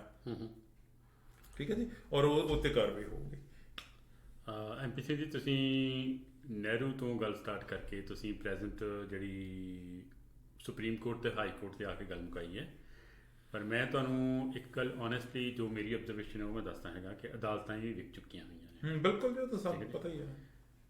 ਇੱਕ ਐਸਐਚਓ ਦੀ ਗੱਲ ਦੱਸਦਾ ਕਿ ਪੈਸੇ ਦੇ ਕੇ ਉਹ ਲੱਗਾ ਇੱਕ ਥਾਣੇ 'ਚ, ਤੇ ਉਹਨੂੰ ਉੱਪਰੋਂ ਇੰਸਟਰਕਸ਼ਨਸ ਹੋਈਆਂ ਕਿ ਤੂੰ ਫਲਾਣੇ ਬੰਦਿਆਂ ਨੂੰ ਹੱਥ ਨਹੀਂ ਪਾਉਣਾ, ਲੇਕਿਨ ਆਪਣੇ ਇਲਾਕੇ 'ਚ ਇਹ ਇੰਪ੍ਰੈਸ਼ਨ ਬਣਾਉਣਾ ਕਿ ਮੈਂ ਬੜਾ ਸਖਤ ਹੈਗਾ।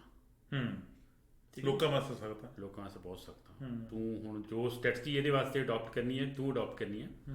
ਉਹਨੇ ਕੀ ਕੀਤਾ ਜੀ ਕਿ ਆਉਂਦਿਆਂ ਹੀ ਜਿਹੜੇ ਲੋਅਰ ਲੈਵਲ ਦੇ ਕ੍ਰਿਮੀਨਲ ਸੀ ਉਹ ਸਾਰੇ ਚੱਕ ਲਏ, ਚੱਕ ਕੇ ਤੇ ਥਾਣੇ ਦੇ ਸਾਹਮਣੇ ਛੋਟੀਆਂ ਮੱਛੀਆਂ ਉਹ ਕਾਬੂ ਕਰ ਲਈਆਂ ਤੇ ਦੱਬ ਕੇ ਚਿੱਤਰ ਫੇਰਿਆ ਉਹਨਾਂ ਨੂੰ।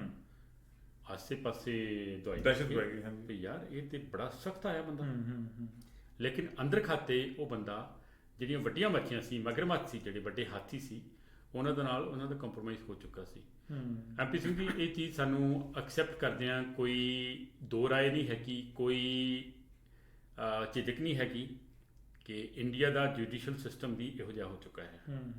ਜਿੰਨੇ ਵੀ ਵੱਡੇ ਡਿਸੀਜਨ ਹੁਣ ਤੱਕ ਤੁਸੀਂ ਦੇਖ ਲਓ, ਜਿਹੜੇ ਪਿਛਲੇ 4-5 ਮਹੀਨੇ ਸਾਲ ਦੇ ਵਿੱਚ ਚਲਾਏ ਗਏ ਨੇ, ਉਹ ਹਰ ਤਰ੍ਹਾਂ ਨਾਲ ਉਹ ਅਫੈਕਟ ਹੋਏ ਆ ਕਿਸੇ ਨਾ ਕਿਸੇ ਤਰੀਕੇ ਨਾਲ। ਹੁਣ ਦੇਖੋ, ਇੱਕ ਸੁਪਰੀਮ ਕੋਰਟ ਦਾ ਜੱਜ ਜਿਹੜਾ ਉਹ ਇੱਕ ਬੜਾ ਹੀ ਕਰੂਸ਼ੀਅਲ ਟਰਾਇਲ ਤੇ ਇੱਕ ਡਿਸੀਜਨ ਦੇ ਕੇ ਰਾਈਟ ਵੇ ਕਿਸੇ ਸਟੇਟ ਤੱਕ ਬਣਨ ਲੱਗ ਜਾਂਦਾ ਹੈ।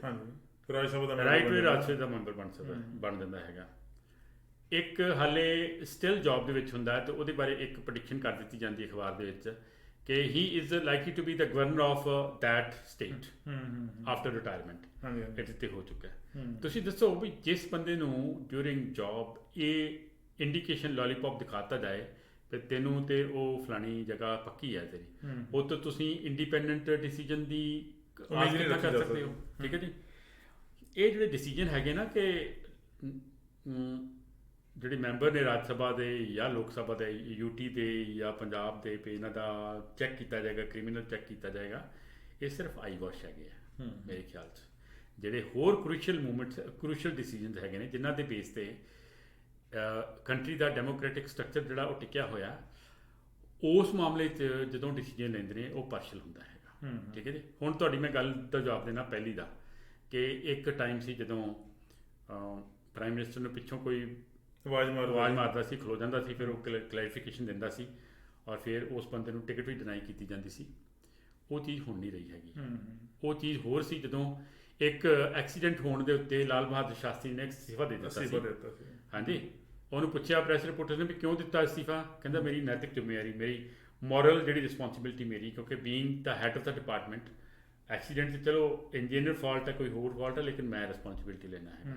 ਠੀਕ ਹੈ ਜੀ, ਉਹ ਟਾਈਮ ਹੋਰ ਸੀ ਜਦੋਂ ਵੈਸਟਰਨ ਕਮਾਂਡ ਦਾ ਜਨਰਲ ਜਿਹੜਾ ਸੀ, chief of the western command ਜਿਹੜਾ ਸੀ ਹਰਬਖਸ਼ ਸਿੰਘ, ਉਸ ਨੂੰ ਦਿੱਲੀ ਤੋਂ ਡਿਫੈਂਸ ਮਿਨਿਸਟਰ ਕਹਿੰਦਾ ਹੈ ਕਿ ਤੂੰ ਬਿਆਸ ਤੱਕ ਵਾਪਸ ਆ ਜਾ। 1965 ਦੀ ਗੱਲ ਹੈ, ਪਾਕਿਸਤਾਨ ਦੇ ਬਾਰਡਰ ਤੋਂ। ਠੀਕ ਹੈ ਜੀ, ਸਾਡਾ ਜਿਹੜਾ ਪਾਕਿਸਤਾਨ ਜਿਹੜੇ ਪੈਟਰਨ ਟੈਂਕ ਨੇ ਉਹ ਬਹੁਤ ਤੇਜ਼ੀ ਨਾਲ ਅੱਗੇ, ਜਿਹੜਾ ਟੈਂਕ ਡਿਵੀਜ਼ਨ ਹੈ ਬੜੀ ਤੇਜ਼ੀ ਨਾਲ ਅੱਗੇ ਵਧ ਰਿਹਾ, ਤੇ ਸਾਨੂੰ ਇਹ ਨਾ ਹੋਏ ਕਿ ਬਿਆਸ ਵੀ ਸਾਨੂੰ ਲੂਜ਼ ਕਰਨਾ ਪਏ। ਉਹਦਾ ਜਵਾਬ ਸੀ, ਬੀਇੰਗ ਏ ਸਿੱਖ, ਬੀਇੰਗ ਏ ਗੁਰੂ ਘਰ ਦਾ ਡਿਵੋਟੀ, ਕਿ ਆਪਾਂ ਨਨਕਾਣਾ ਸਾਹਿਬ ਤੇ ਪਹਿਲਾਂ ਗਵਾ ਚੁੱਕੇ ਹਾਂ, ਹੁਣ ਆਪਾਂ ਹਰਿਮੰਦਰ ਸਾਹਿਬ, ਦਰਬਾਰ ਸਾਹਿਬ ਗਵਾਉਣ ਦੀ ਕਪੈਸਿਟੀ 'ਚ ਨਹੀਂ ਹੈਗੇ, ਉਸ ਸਿਚੁਏਸ਼ਨ 'ਚ ਨਹੀਂ ਹੈਗੇ, ਤੇ ਮੈਂ ਡੇਰਾ ਬਾਬਾ ਨਾਨਕ, ਰਮਦਾਸ ਤੇ ਖੇਮਕਰਨ ਸੈਕਟਰ ਤੋਂ ਨਹੀਂ ਮੇਰੀਆਂ ਫੌਜਾਂ ਹਟਣਗੀਆਂ। ਉੱਥੇ ਟਿਕਿਆ ਉਹ ਆਪਣੇ ਡਿਸੀਜਨ ਲੈ ਕੇ, ਔਰ ਉਹਨੇ ਵਿਨ ਕੀਤਾ, ਉਹਨੇ ਅੱਗੇ ਤੱਕ ਖਦੇੜ ਕੇ ਰੱਖ ਦਿੱਤਾ। ਉਸ ਟਾਈਮ 'ਤੇ ਇੱਕ ਲੌਬੀ ਸੀ ਜਿਹੜੀ ਕਹਿੰਦੀ ਸੀ ਕਿ ਜਨਰਲ ਹਰਬਖਸ਼ ਸਿੰਘ ਦਾ ਕੋਰਟ ਮਾਰਸ਼ਲ ਹੋਣਾ ਚਾਹੀਦਾ, ਕਿਉਂਕਿ ਇਹਨੇ ਡਿਫੈਂਸ ਮਿਨਿਸਟਰ ਦਾ ਜਿਹੜਾ ਮੰਨਿਆ ਨਹੀਂ। ਉਸ ਟਾਈਮ 'ਤੇ ਲਾਲ ਬਹਾਦਰ ਸ਼ਾਸਤਰੀ, ਪੋਲੀਟੀਸ਼ੀਅਨ ਦੀ ਗੱਲ ਕਰਦਾ, ਲਾਲ ਬਹਾਦਰ ਸ਼ਾਸਤਰੀ ਨੇ ਕਿਹਾ ਸੀ ਕਿ ਮੈਂ ਇਸ ਕੌਮ ਨੂੰ ਚੰਗੀ ਤਰ੍ਹਾਂ ਜਾਣਦਾ ਹੈਗਾ, ਇਹ ਕੌਮ ਦੇਸ਼ ਦੇ ਖਿਲਾਫ ਕਦੀ ਨਹੀਂ ਸੋਚ ਸਕਦੀ, ਈਵਨ ਤਸੱਵਰ ਵੀ ਨਹੀਂ ਕਰ ਸਕਦੀ। ਜੋ ਉਸਨੇ ਸਿਚੁਏਸ਼ਨ ਡਿਸੀਜਨ ਲਿਆ ਹੈਗਾ ਉਹ ਬਿਲਕੁਲ ਠੀਕ ਹੈ, ਮੈਂ ਉਹਦੇ ਨਾਲ ਡਿਫੈਂਡ ਕਰਦਾ ਹੈਗਾ। ਠੀਕ ਹੈ ਜੀ, ਲਾਲ ਬਹਾਦਰ ਸ਼ਾਸਤਰੀ ਨੂੰ ਤਾਸ਼ਕੰਦ ਜਾਣਾ ਪੈ ਗਿਆ ਤੇ ਉਹ ਕਹਿੰਦੇ ਜੀ ਤੁਹਾਡਾ ਸਮਾਨ, ਕਹਿੰਦੇ ਮੇਰੇ ਕੋਲ 2 ਹੀ ਕੁੜਤੇ ਪਜਾਮੇ, 2 ਹੀ ਮੇਰੇ ਕੋਲ ਕੋਟ ਪੈਂਟ ਹੈਗੇ ਨੇ, ਠੀਕ ਹੈ ਜੀ। ਉਹਨੇ ਕਿਹਾ ਜੀ ਹੋਰ ਸਵਾਦ ਨੇ ਤੁਹਾਨੂੰ, ਪਰ ਪ੍ਰਾਈਮ ਮਿਨਿਸਟਰ ਕੋਟ, ਜਿਸ ਤਰ੍ਹਾਂ ਹੁਣ ਤੁਹਾਨੂੰ ਪਤਾ ਹੀ ਇੱਕ ਇੱਕ ਦਿਨ ਤੇ ਅੱਜ ਕੱਲ੍ਹ ਦਾ ਪ੍ਰਾਈਮ ਮਿਨਿਸਟਰ 5-5 6 ਡਰੈਸਾਂ ਬਦਲਦਾ ਹੈਗਾ। ਉਹਦਾ ਕਹਿਣਾ ਸੀ, ਇੱਕ ਉਹਨੇ ਵੀ ਗੱਲ ਕਹੀ, ਤੇ ਇੱਕ ਜਿਹੜਾ ਚੌਧਰੀ ਚਰਨ ਸਿੰਘ ਮੇਰੇ ਖਿਆਲ ਸ਼ਾਇਦ ਐਗਰੀਕਲਚਰ ਮਿਨਿਸਟਰ ਸੀ ਕਿਸ ਟਾਈਮ 'ਤੇ, ਉਹਨੇ ਕਿਹਾ ਸੀ ਕਿ ਜਿਸ ਕੰਟਰੀ 'ਚ ਇੱਕ ਕਿਸਾਨ ਕੋਲ ਇੱਕ ਧੋਤੀ ਤੇ ਕੁੜਤੇ ਤੋਂ ਇਲਾਵਾ ਹੋਰ ਕੋਈ ਚੀਜ਼ ਨਹੀਂ ਹੁੰਦੀ ਪਾਉਣ ਵਾਸਤੇ, ਉਸ ਕੰਟਰੀ ਦਾ ਐਗਰੀਕਲਚਰ ਮਿਨਿਸਟਰ ਜਾਂ ਜਿਹੜਾ ਪ੍ਰਾਈਮ ਮਿਨਿਸਟਰ ਉਹ ਹੱਕ ਨਹੀਂ ਰੱਖਦਾ ਕਿ 2-2 ਕੁੜਤੇ ਜਾਂ 3-3 ਕੁੜਤੇ ਸਵਾਏ, ਠੀਕ ਹੈ ਜੀ।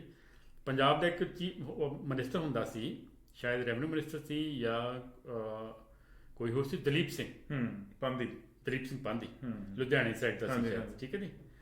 ਉਦੋਂ ਸੀਮੈਂਟ ਜਿਹੜਾ ਕੁੱਟ ਤੇ ਮਿਲਦਾ ਹੁੰਦਾ ਸੀ, ਇਹ ਮੈਂ ਗੱਲ ਕਰ ਰਿਹਾ 77-78, ਜਦੋਂ ਪ੍ਰਕਾਸ਼ ਸਿੰਘ ਬਾਦਲ ਚੀਫ ਮਿਨਿਸਟਰ ਸੀ। ਵਾਈਫ ਨੇ ਕਿਹਾ ਜੀ ਕਿ ਸਾਡੇ ਘਰ ਦਾ ਸੀਮੈਂਟ ਟੁੱਟਾ ਹੋਇਆ, ਤੁਸੀਂ ਜਾ ਕੇ ਤੇ ਲੈ ਕਿਉਂ ਨਹੀਂ ਆਉਂਦੇ, ਤੁਸੀਂ ਮਿਨਿਸਟਰ ਹੋ। ਤੇ ਉਹਨੇ ਕਿਹਾ ਜੀ ਕਿ ਤੂੰ ਲੈ ਆ, ਮੇਰੇ ਕੋਲ ਟਾਈਮ ਹੈ ਨਹੀਂ ਹੈ, ਠੀਕ ਹੈ ਜੀ। ਉਹ ਲਾਈਨ 'ਚ ਲੱਗੀ ਵਿਚਾਰੀ ਵਾਈਫ ਮਿਨਿਸਟਰ ਦੀ, ਕੈਬਨਿਟ ਮਿਨਿਸਟਰ ਦੀ ਵਾਈਫ ਲਾਈਨ 'ਚ ਲੱਗ ਕੇ ਸੀਮੈਂਟ ਲੈ ਰਹੀ SDM ਕੋਲੋਂ। SDM ਕੋਲ ਗਈ, ਨਾਮ ਪਰਟੀਕੁਲਰ ਪੜ੍ਹਿਆ ਉਹਦਾ, ਪਰਟੀਕੁਲਰ ਪੜ੍ਹੇ ਤੇ ਕਹਿੰਦੇ ਤੁਸੀਂ ਮਿਨਿਸਟਰ, ਤੁਹਾਡੇ ਹਸਬੈਂਡ ਤਾਂ ਮਿਨਿਸਟਰ ਹੈਗੇ? ਹਾਂਜੀ ਹੈਗੇ ਨੇ। ਤੇ ਤੁਸੀਂ ਉਹਨਾਂ ਦੇ ਕੋਲ ਉਹਨਾਂ ਨੂੰ ਤੁਸੀਂ ਇੱਕ ਫੋਨ ਕਰਵਾਤੇ? ਕਹਿੰਦੇ ਨਹੀਂ ਜੀ ਉਹ ਨਹੀਂ ਕਹਿੰਦੇ, ਉਹ ਕਹਿੰਦੇ ਨਾਈਟ ਲਾ ਕੇ ਜਿਸ ਤਰ੍ਹਾਂ ਬਾਕੀ ਪਬਲਿਕ ਲੈਂਦੀ ਹੈ ਤੇ ਉੱਦਾਂ ਤੁਸੀਂ ਲਓ। ਹੁਣ ਉਸ ਮਿਨਿਸਟਰ ਦੀ ਇੱਕ ਹੋਰ ਗੱਲ ਮਸ਼ਹੂਰ ਹੈ, ਦਲੀਪ ਸਿੰਘ ਦੀ ਗੱਲ ਕਰਦਾ, ਕਿ ਜਦੋਂ ਵਜ਼ਾਰਤ ਟੁੱਟ ਗਈ, ਸ਼ਾਇਦ 79 'ਚ ਸ਼ਾਇਦ ਟੁੱਟ ਗਈ ਸੀ, ਉਹ 77 'ਚ ਬਣ ਕੇ 80 'ਚ ਟੁੱਟ ਗਈ ਸੀ, ਤੇ ਉਹਨੂੰ ਪਤਾ ਲੱਗਾ ਜੀ ਰਸਤੇ 'ਚ ਕਿ ਸਾਡੀ ਜਿਹੜੀ ਹੈ ਸਰਕਾਰ ਜਿਹੜੀ ਟੁੱਟ ਗਈ ਹੈ, ਤੇ ਉਹਨੇ ਜਿਸ ਗੱਡੀ 'ਚ ਸਰਕਾਰੀ ਗੱਡੀ 'ਚ ਸਫ਼ਰ ਕਰ ਰਿਹਾ ਸੀ ਉਹਦੀ ਚਾਬੀ ਫੜਾਈ ਡਰਾਈਵਰ ਨੂੰ ਕਿ ਆਹ ਲਓ ਚਾਬੀ, ਮੈਂ ਹੁਣ ਆਥੋਰਾਈਜ਼ ਨਹੀਂ ਹੈਗਾ ਇਸ ਗੱਡੀ 'ਚ ਜਾਣ ਵਾਸਤੇ, ਤੇ ਮੈਂ ਬੱਸ ਕਰਕੇ ਹੁਣ ਮੈਂ ਆਪਣੇ ਪਿੰਡ ਪਹੁੰਚਦਾ। ਉਹ ਗੱਲਾਂ ਹੁਣ ਨਹੀਂ ਹੈਗੀਆਂ ਕਿਤੇ ਵੀ, ਔਰ ਉਹ ਚੀਜ਼ਾਂ ਆਪਾਂ ਐਕਸਪੈਕਟ ਵੀ ਨਹੀਂ ਕਰ ਸਕਦੇ। ਨਹੀਂ ਜੀ ਹੈਗੀਆਂ। ਅੱਛਾ ਜੀ। ਨੋਟਬੰਦੀ ਹੋਈ ਸੀ ਜੀ, ਪ੍ਰਧਾਨ ਮੰਤਰੀ ਦੀ ਮਾਨ ਲਾਈਨ 'ਚ ਲੱਗੀ ਸੀ ਬੈਂਕ ਦੇ ਮੂਹਰੇ ਨੋਟ ਤਬਦੀਲ ਕਰਨ ਵਾਸਤੇ। ਹਾਂ, ਉਹ ਤੁਹਾਡੀ ਗੱਲ ਬਿਲਕੁਲ ਠੀਕ ਹੈ। ਹੁਣ ਤੁਸੀਂ ਰਾਜਨੀਤੀ ਦੀ ਆਪਾਂ ਗੱਲ ਕਰਦੇ ਹਾਂ ਵੀ ਰਾਜਨੀਤਿਕ ਲੋਕ ਕਿੱਥੋਂ ਤੱਕ ਜਾਂਦੇ ਜੀ। ਰਾਜਨੀਤਿਕ ਲੋਕ ਦੰਗੇ ਕਰਾਉਂਦੇ, ਕਤਲੇਆਮ ਕਰਾਉਂਦੇ। ਦਿੱਲੀ ਵਿੱਚ ਨਵੰਬਰ 84 'ਚ ਕਤਲੇਆਮ ਜਿਹੜਾ ਹੋਇਆ ਉਹ ਕਿਤੇ ਆਪੇ ਹੋ ਗਿਆ, ਉਹ ਇੱਕ ਸੋਚੀ ਸਮਝੀ ਸਾਜ਼ਿਸ਼ ਨਾਲ ਹੋਇਆ। ਗੋਧਰਾ ਕਾਂਡ ਹੋਇਆ, ਗੱਡੀ ਰੇਲ ਜਿਹੜੀ ਉਹਨੂੰ ਅੱਗ ਲਾ ਦਿੱਤੀ ਗਈ, ਉਹ ਕਿਤੇ ਆਪੇ ਹੋ ਗਈ। ਉਦੋਂ ਬਾਅਦ ਉੱਥੇ ਜੋ ਗੁਜਰਾਤ ਦੇ ਵਿੱਚ ਕਤਲੇਆਮ ਹੋਇਆ, ਆਮ ਲੋਕਾਂ ਦਾ ਕਤਲੇਆਮ ਹੋਇਆ, ਉਹ ਕਿਤੇ ਆਪੇ ਹੋ ਗਿਆ। ਇਹ ਰਾਜਨੀਤਿਕ ਲੋਕ ਜਿਹੜੇ ਆ ਇਹ ਕਤਲੇਆਮ ਕਰਾਉਂਦੇ ਆ, ਤੇ ਇਹਨਾਂ ਨੂੰ ਕਤਲ ਕਰਵਾਉਣ ਦੇ, ਲੋਕਾਂ ਨੂੰ ਕਤਲ ਕਰਵਾਉਣ ਵਿੱਚ ਇਹਨਾਂ ਨੂੰ ਦਰਦ ਭੋਰਾ ਨਹੀਂ ਹੁੰਦਾ। ਇਦਾਂ ਦੀ ਘਟਨਾਵਾਂ 1-2 ਨਹੀਂ ਹੈਗੀਆਂ, ਸੈਂਕੜੇ ਘਟਨਾਵਾਂ ਹੁੰਦੀਆਂ। ਔਰ ਇਹ ਰਾਜਨੀਤੀ ਜਿਹੜੀ ਇੰਨੀ ਗੰਦੀ ਕਰ ਦਿੱਤੀ ਗਈ ਆ ਕਿ ਆਮ ਸਧਾਰਨ ਬੰਦਾ, ਕਈ ਵਾਰੀ ਉਹਨੂੰ ਜੇ ਕੋਈ ਸਿਆਸੀ ਬੰਦਾ ਥਾਪੀ ਵੀ ਦਿੰਦਾ ਨਾ ਆ ਕੇ ਵੀ ਤੂੰ ਬਹੁਤ ਭਲਾ ਮਾਨਸ ਬੰਦਾ ਜਾਂ ਤੂੰ ਸ਼ਰੀਫ ਬੰਦਾ ਜਾਂ ਤੇਰੇ ਤੇ ਮਾਣ ਕਰਨ ਨੂੰ ਦਿਲ ਕਰਦਾ, ਤੇ ਉਹਨੂੰ ਅੰਦਰੋਂ ਡਰ ਲੱਗਣ ਲੱਗ ਪੈਂਦਾ ਕਿ ਇਹ ਜਿਹੜੇ ਮੇਰੇ ਮੋਢੇ ਤੇ ਨੇ ਹੱਥ ਰੱਖਿਆ, ਇਹ ਕੋਈ ਇਹਦੇ ਪਿੱਛੇ ਸਾਜ਼ਿਸ਼ ਨਾ ਹੋਵੇ। ਆਮ ਬੰਦਾ ਡਰਦਾ ਇਹਨਾਂ ਲੋਕਾਂ ਤੋਂ। ਜਦੋਂ ਕਿ ਤੁਸੀਂ ਇੱਥੋਂ ਦੀ ਆਪਾਂ ਗੱਲ ਕਰੀਏ, ਇੱਥੇ ਜਿਹੜੇ ਰਾਜਨੀਤਿਕ ਲੋਕ ਹੈ ਉਹ ਤੁਹਾਨੂੰ ਦੱਸਣਗੇ ਸਟੋਰਾਂ ਵਿੱਚ ਆਪ ਹੀ ਰੇਹੜੀ ਲੈ ਕੇ ਤੇ ਦੁੱਧ ਦੀਆਂ ਕੈਨੀਆਂ ਤੇ ਬ੍ਰੈਡ ਦੇ ਪੈਕਟ ਜਿਹੜੇ ਉਹ ਆਪ ਹੀ ਚੱਕ ਰਹੇ ਹੁੰਦੇ ਆ, ਲਾਈਨ 'ਚ ਲੱਗ ਕੇ ਆਪ ਹੀ ਉਹ ਪੇਮੈਂਟ ਕਰ ਰਹੇ ਹੁੰਦੇ ਆ, ਠੀਕ ਹੈ ਜੀ। ਉਹਨਾਂ ਦੇ ਨਾਲ ਕੋਈ ਸਿਕਿਉਰਿਟੀ ਗਾਰਡ ਨਹੀਂ, ਉਹਨਾਂ ਨੇ ਕਾਰ ਵੀ ਆਪੇ ਚਲਾਉਣੀ, ਗੈਸ ਸਟੇਸ਼ਨ ਤੋਂ ਜਾ ਕੇ ਗੈਸ ਵੀ ਆਪੇ ਪਵਾਉਣੀ, ਠੀਕ ਹੈ ਜੀ। ਜਾਂ ਕੁਛ ਵੀ ਈਵਨ ਹੇਅਰ ਡਰੈਸਰ ਤੇ ਜਾ ਕੇ ਕਟਿੰਗ ਵੀ ਆਪ ਹੀ ਕਰਾਉਂਦੇ। ਉਹ ਹੇਅਰ ਡਰੈਸਰ ਨੂੰ ਘਰ ਨਹੀਂ ਸੱਦਦੇ, ਜਾਂ ਉਹਨਾਂ ਦਾ ਕੋਈ ਪੱਕਾ ਨਹੀਂ ਰੱਖਿਆ ਹੋਇਆ ਇਸ ਤਰੀਕੇ ਦਾ, ਠੀਕ ਹੈ ਜੀ। ਪ੍ਰਧਾਨ ਮੰਤਰੀ ਜਿਹੜਾ ਉਹ ਗੋਡਿਆਂ ਭਾਰ ਬੈਠ ਕੇ ਉਹ ਲੋਕਾਂ ਤੋਂ ਕੋਈ ਮਾਫੀ ਮੰਗਦਾ। ਕਾਮਾਗਾਟਾ ਮਾਰੂ ਕਾਂਡ ਹੋਇਆ ਜੀ, ਪ੍ਰਧਾਨ ਮੰਤਰੀ ਨੇ ਪਰਸੋਂ ਫਿਰ ਮਾਫੀ ਮੰਗੀ ਦੁਬਾਰਾ, ਜਦੋਂ ਕਿ ਇੱਕ ਵਾਰੀ ਉਹ ਪਾਰਲੀਮੈਂਟ 'ਚ ਮਾਫੀ ਮੰਗ ਚੁੱਕਾ ਸੀ। ਉਹਨੇ ਇੱਕ ਹੋਰ ਫੰਕਸ਼ਨ ਤੇ ਮਾਫੀ ਮੰਗੀ ਵੀ ਸਾਡੇ ਪੁਰਖਿਆਂ ਤੋਂ ਗਲਤੀ ਹੋਈ ਹੈ ਜਿਹੜੀ ਨਹੀਂ ਸੀ ਹੋਣੀ। ਜੂਨ 84 ਦਾ ਜਿਹੜਾ ਘੱਲੂਘਾਰਾ ਹੋਇਆ, ਉਸ ਤੋਂ ਬਾਅਦ ਨਵੰਬਰ 84 ਵਿੱਚ ਹੋਏ ਕਿੰਨੇ ਕੁ ਪਾਰਲੀਮੈਂਟਾਂ ਵਿੱਚ ਪ੍ਰਧਾਨ ਮੰਤਰੀਆਂ ਨੇ ਮਾਫੀ ਮੰਗੀ। ਹਾਂ, ਡਾਕਟਰ ਮਨਮੋਹਨ ਸਿੰਘ ਪ੍ਰਧਾਨ ਮੰਤਰੀ ਸੀਗੇ, ਉਹਨਾਂ ਨੇ ਜ਼ਰੂਰ ਇਸ ਗੱਲ ਦਾ ਅਫਸੋਸ ਕੀਤਾ, ਪਰ ਪਾਰਲੀਮੈਂਟ ਵਿੱਚ ਕੋਈ ਗੱਲ ਨਹੀਂ ਹੋਈ। ਕਿਉਂ ਨਹੀਂ ਰੈਜ਼ੋਲੂਸ਼ਨ ਲਿਆਂਦਾ ਗਿਆ ਕਿ ਉਹ ਬੰਦਿਆਂ ਨੇ, ਉਸ ਵੇਲੇ ਦੇ ਬੰਦਿਆਂ ਨੇ ਇਹ ਗਲਤੀਆਂ ਕੀਤੀਆਂ ਹੈਗੀਆਂ ਜਿਹੜੀਆਂ ਸਾਨੂੰ ਜਿਹੜੀਆਂ ਖੁਸ਼ਗਵਾਰ ਗੱਲ ਨਹੀਂ ਹੈਗੀ, ਚੰਗੀ ਨਹੀਂ ਹੈਗੀ, ਅਸੀਂ ਇਸ ਗੱਲ ਦੀ ਖਿਮਾ ਚਾਹੁੰਦੇ ਹਾਂ। ਕਦੀ ਕਿਸੇ ਨੇ ਗੱਲ ਨਹੀਂ ਕੀਤੀ। ਭਾਰਤ ਦੇ ਵਿੱਚ ਪਿਛਲੇ 8 ਮਹੀਨਿਆਂ ਤੋਂ ਕਿਸਾਨ ਅੰਦੋਲਨ ਕਰ ਰਿਹਾ ਹੈ। 26 ਜਨਵਰੀ ਤੋਂ 26 ਨਵੰਬਰ ਤੋਂ ਲੈ ਕੇ 26 ਜਨਵਰੀ ਤੱਕ, ਤੇ 26 ਜਨਵਰੀ ਤੋਂ ਲੈ ਕੇ 26 ਮਈ ਪਰਸੋਂ ਲੰਘ ਗਈ। ਠੀਕ ਹੈ ਜੀ, 6 ਮਹੀਨੇ ਹੋ ਗਏ ਆ ਉਹ ਦਿੱਲੀ ਦੀਆਂ ਬਰੂਹਾਂ ਤੇ ਬੈਠੇ। ਪ੍ਰਧਾਨ ਮੰਤਰੀ ਦੀ ਸਿਹਤ ਤੇ ਕੋਈ ਅਸਰ ਨਹੀਂ। ਜਿਹੜਾ ਕਹਿੰਦਾ ਸੀਗਾ ਕਿ ਮੈਂ ਤੇ ਇੱਕ ਫੋਨ ਕਾਲ ਤੇ ਅਵੇਲੇਬਲ ਹੈਗਾ, ਇੱਕ ਫੋਨ ਕਾਲ ਹੀ ਤੇ ਦੂਰੀ ਤੇ ਮੈਂ ਬੈਠਾ, ਮੇਰੇ ਨਾਲ ਜਦੋਂ ਮਰਜ਼ੀ ਕਿਸਾਨ ਗੱਲ ਕਰ ਲੈਣ, ਹੁਣ ਉਹ ਕਿਸਾਨਾਂ ਵੱਲੋਂ ਪਾਈ ਹੋਈ ਚਿੱਠੀ ਦਾ ਜਵਾਬ ਵੀ ਨਹੀਂ ਦਿੰਦਾ।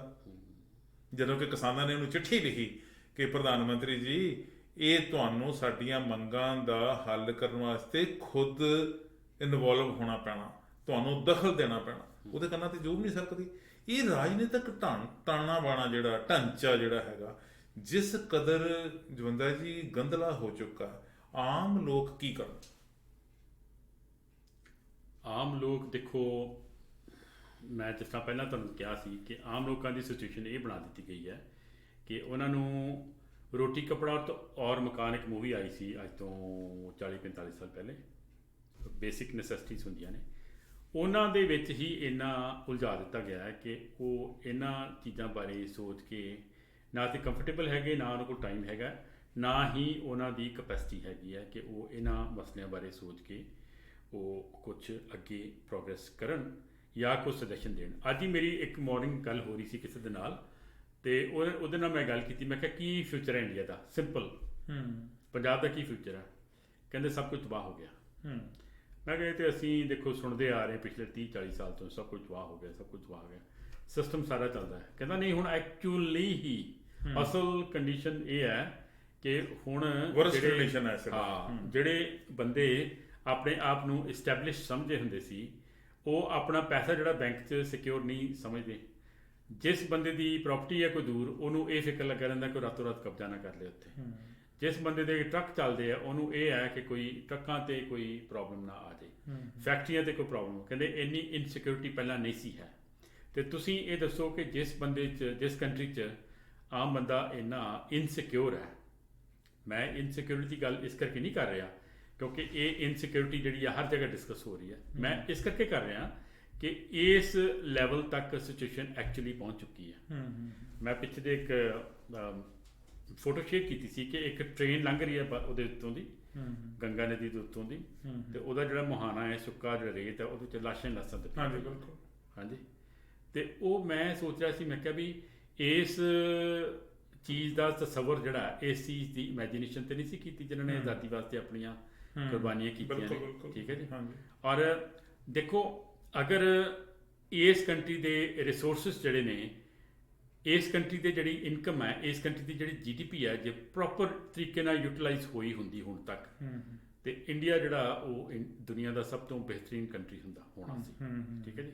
ਹੁਣ ਦੇਖੋ, ਅੰਗਰੇਜ਼ਾਂ ਦੀ ਗੱਲ ਕੀਤੀ ਤੁਸੀਂ, ਅੰਗਰੇਜ਼ਾਂ ਨੂੰ ਬਾਹਰ ਭਜਾਇਆ, ਲੇਕਿਨ ਅੰਗਰੇਜ਼ਾਂ ਦੇ ਜਿਹੜੇ ਸੈਟਅਪ ਕੀਤੇ ਪੁਲ ਨੇ, ਅਜੇ ਤੱਕ ਅੰਗਰੇਜ਼ਾਂ ਦੇ ਸੈਟਅਪ ਕੀਤੇ ਜਿਹੜੇ ਰੇਲਵੇ ਸਟੇਸ਼ਨਸ ਨੇ, ਜਿਹੜੇ ਡਾਕਖਾਨੇ ਨੇ, ਜਿਹੜੀਆਂ ਹੋਰ ਤਹਿਸੀਲ ਕੰਪਲੈਕਸਿਸ ਹੈਗੇ ਨੇ, ਉਹ ਲੋਹੇ ਵਾਂਗੂ ਮਜ਼ਬੂਤ ਨੇ।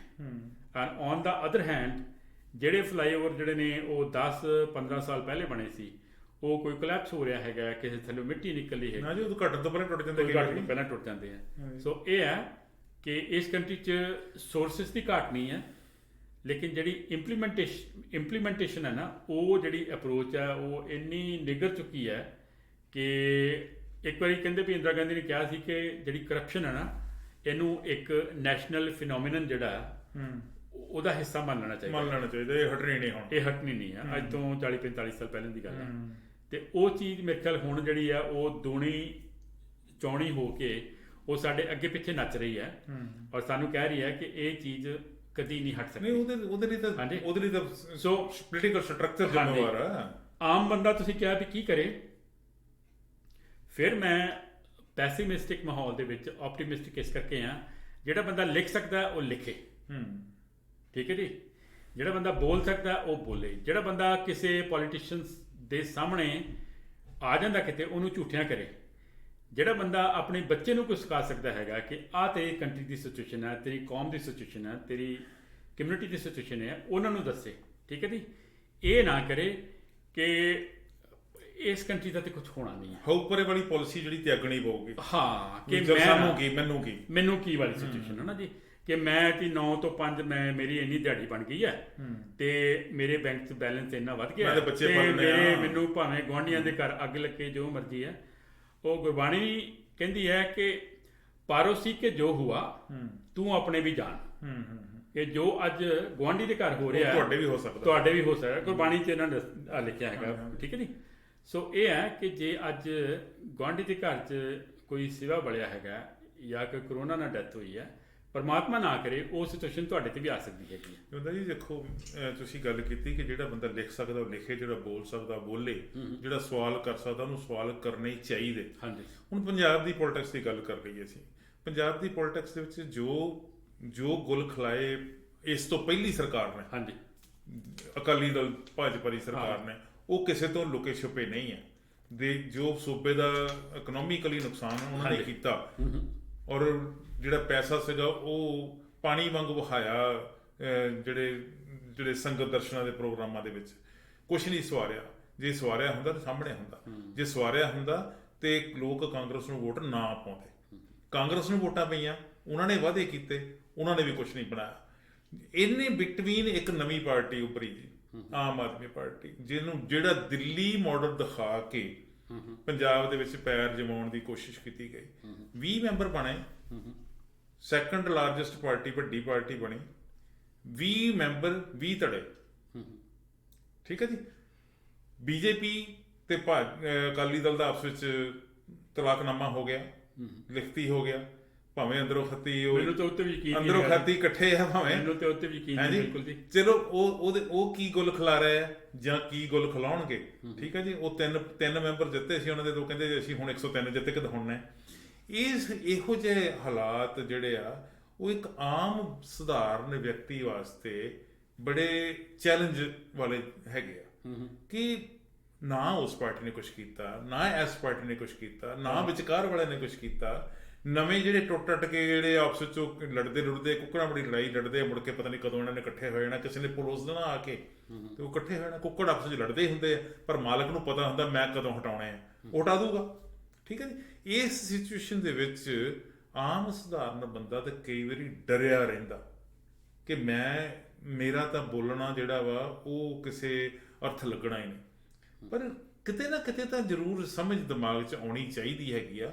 ਉਹ ਗੱਲ ਮੈਂ ਸ਼ੁਰੂ ਕਿੱਥੋਂ ਕੀਤੀ ਸੀ, ਅੰਗਰੇਜ਼ਾਂ ਵਾਲੀ ਗੱਲ ਤੋਂ, ਕਿ ਅੰਗਰੇਜ਼ਾਂ ਦੇ ਰਾਜ ਨੂੰ ਇੱਥੋਂ ਉਖਾੜਨ ਦੇ ਲਈ ਸਾਡੇ ਵਡੇਰਿਆਂ ਨੇ ਕਾਲੇ ਪਾਣੀਆਂ ਦੇ ਜਿਹੜੀਆਂ ਸਜ਼ਾਵਾਂ ਭੁਗਤੀਆਂ, ਫਾਂਸੀਆਂ ਦੇ ਰੱਸੇ ਚੁੰਮੇ। ਉਦੋਂ ਬਾਅਦ ਕੀ ਨਹੀਂ ਹੋਇਆ। ਜਲਿਆਂਵਾਲਾ ਬਾਗ ਵਰਗੇ ਇੱਕ ਕਾਂਡ ਨਹੀਂ ਅਨੇਕਾਂ ਕਾਂਡ ਹੋਏ। ਉਹਨਾਂ ਲੋਕਾਂ ਦਾ ਸੁਪਨਾ ਤੇ ਹੈ ਨਹੀਂ ਸੀ।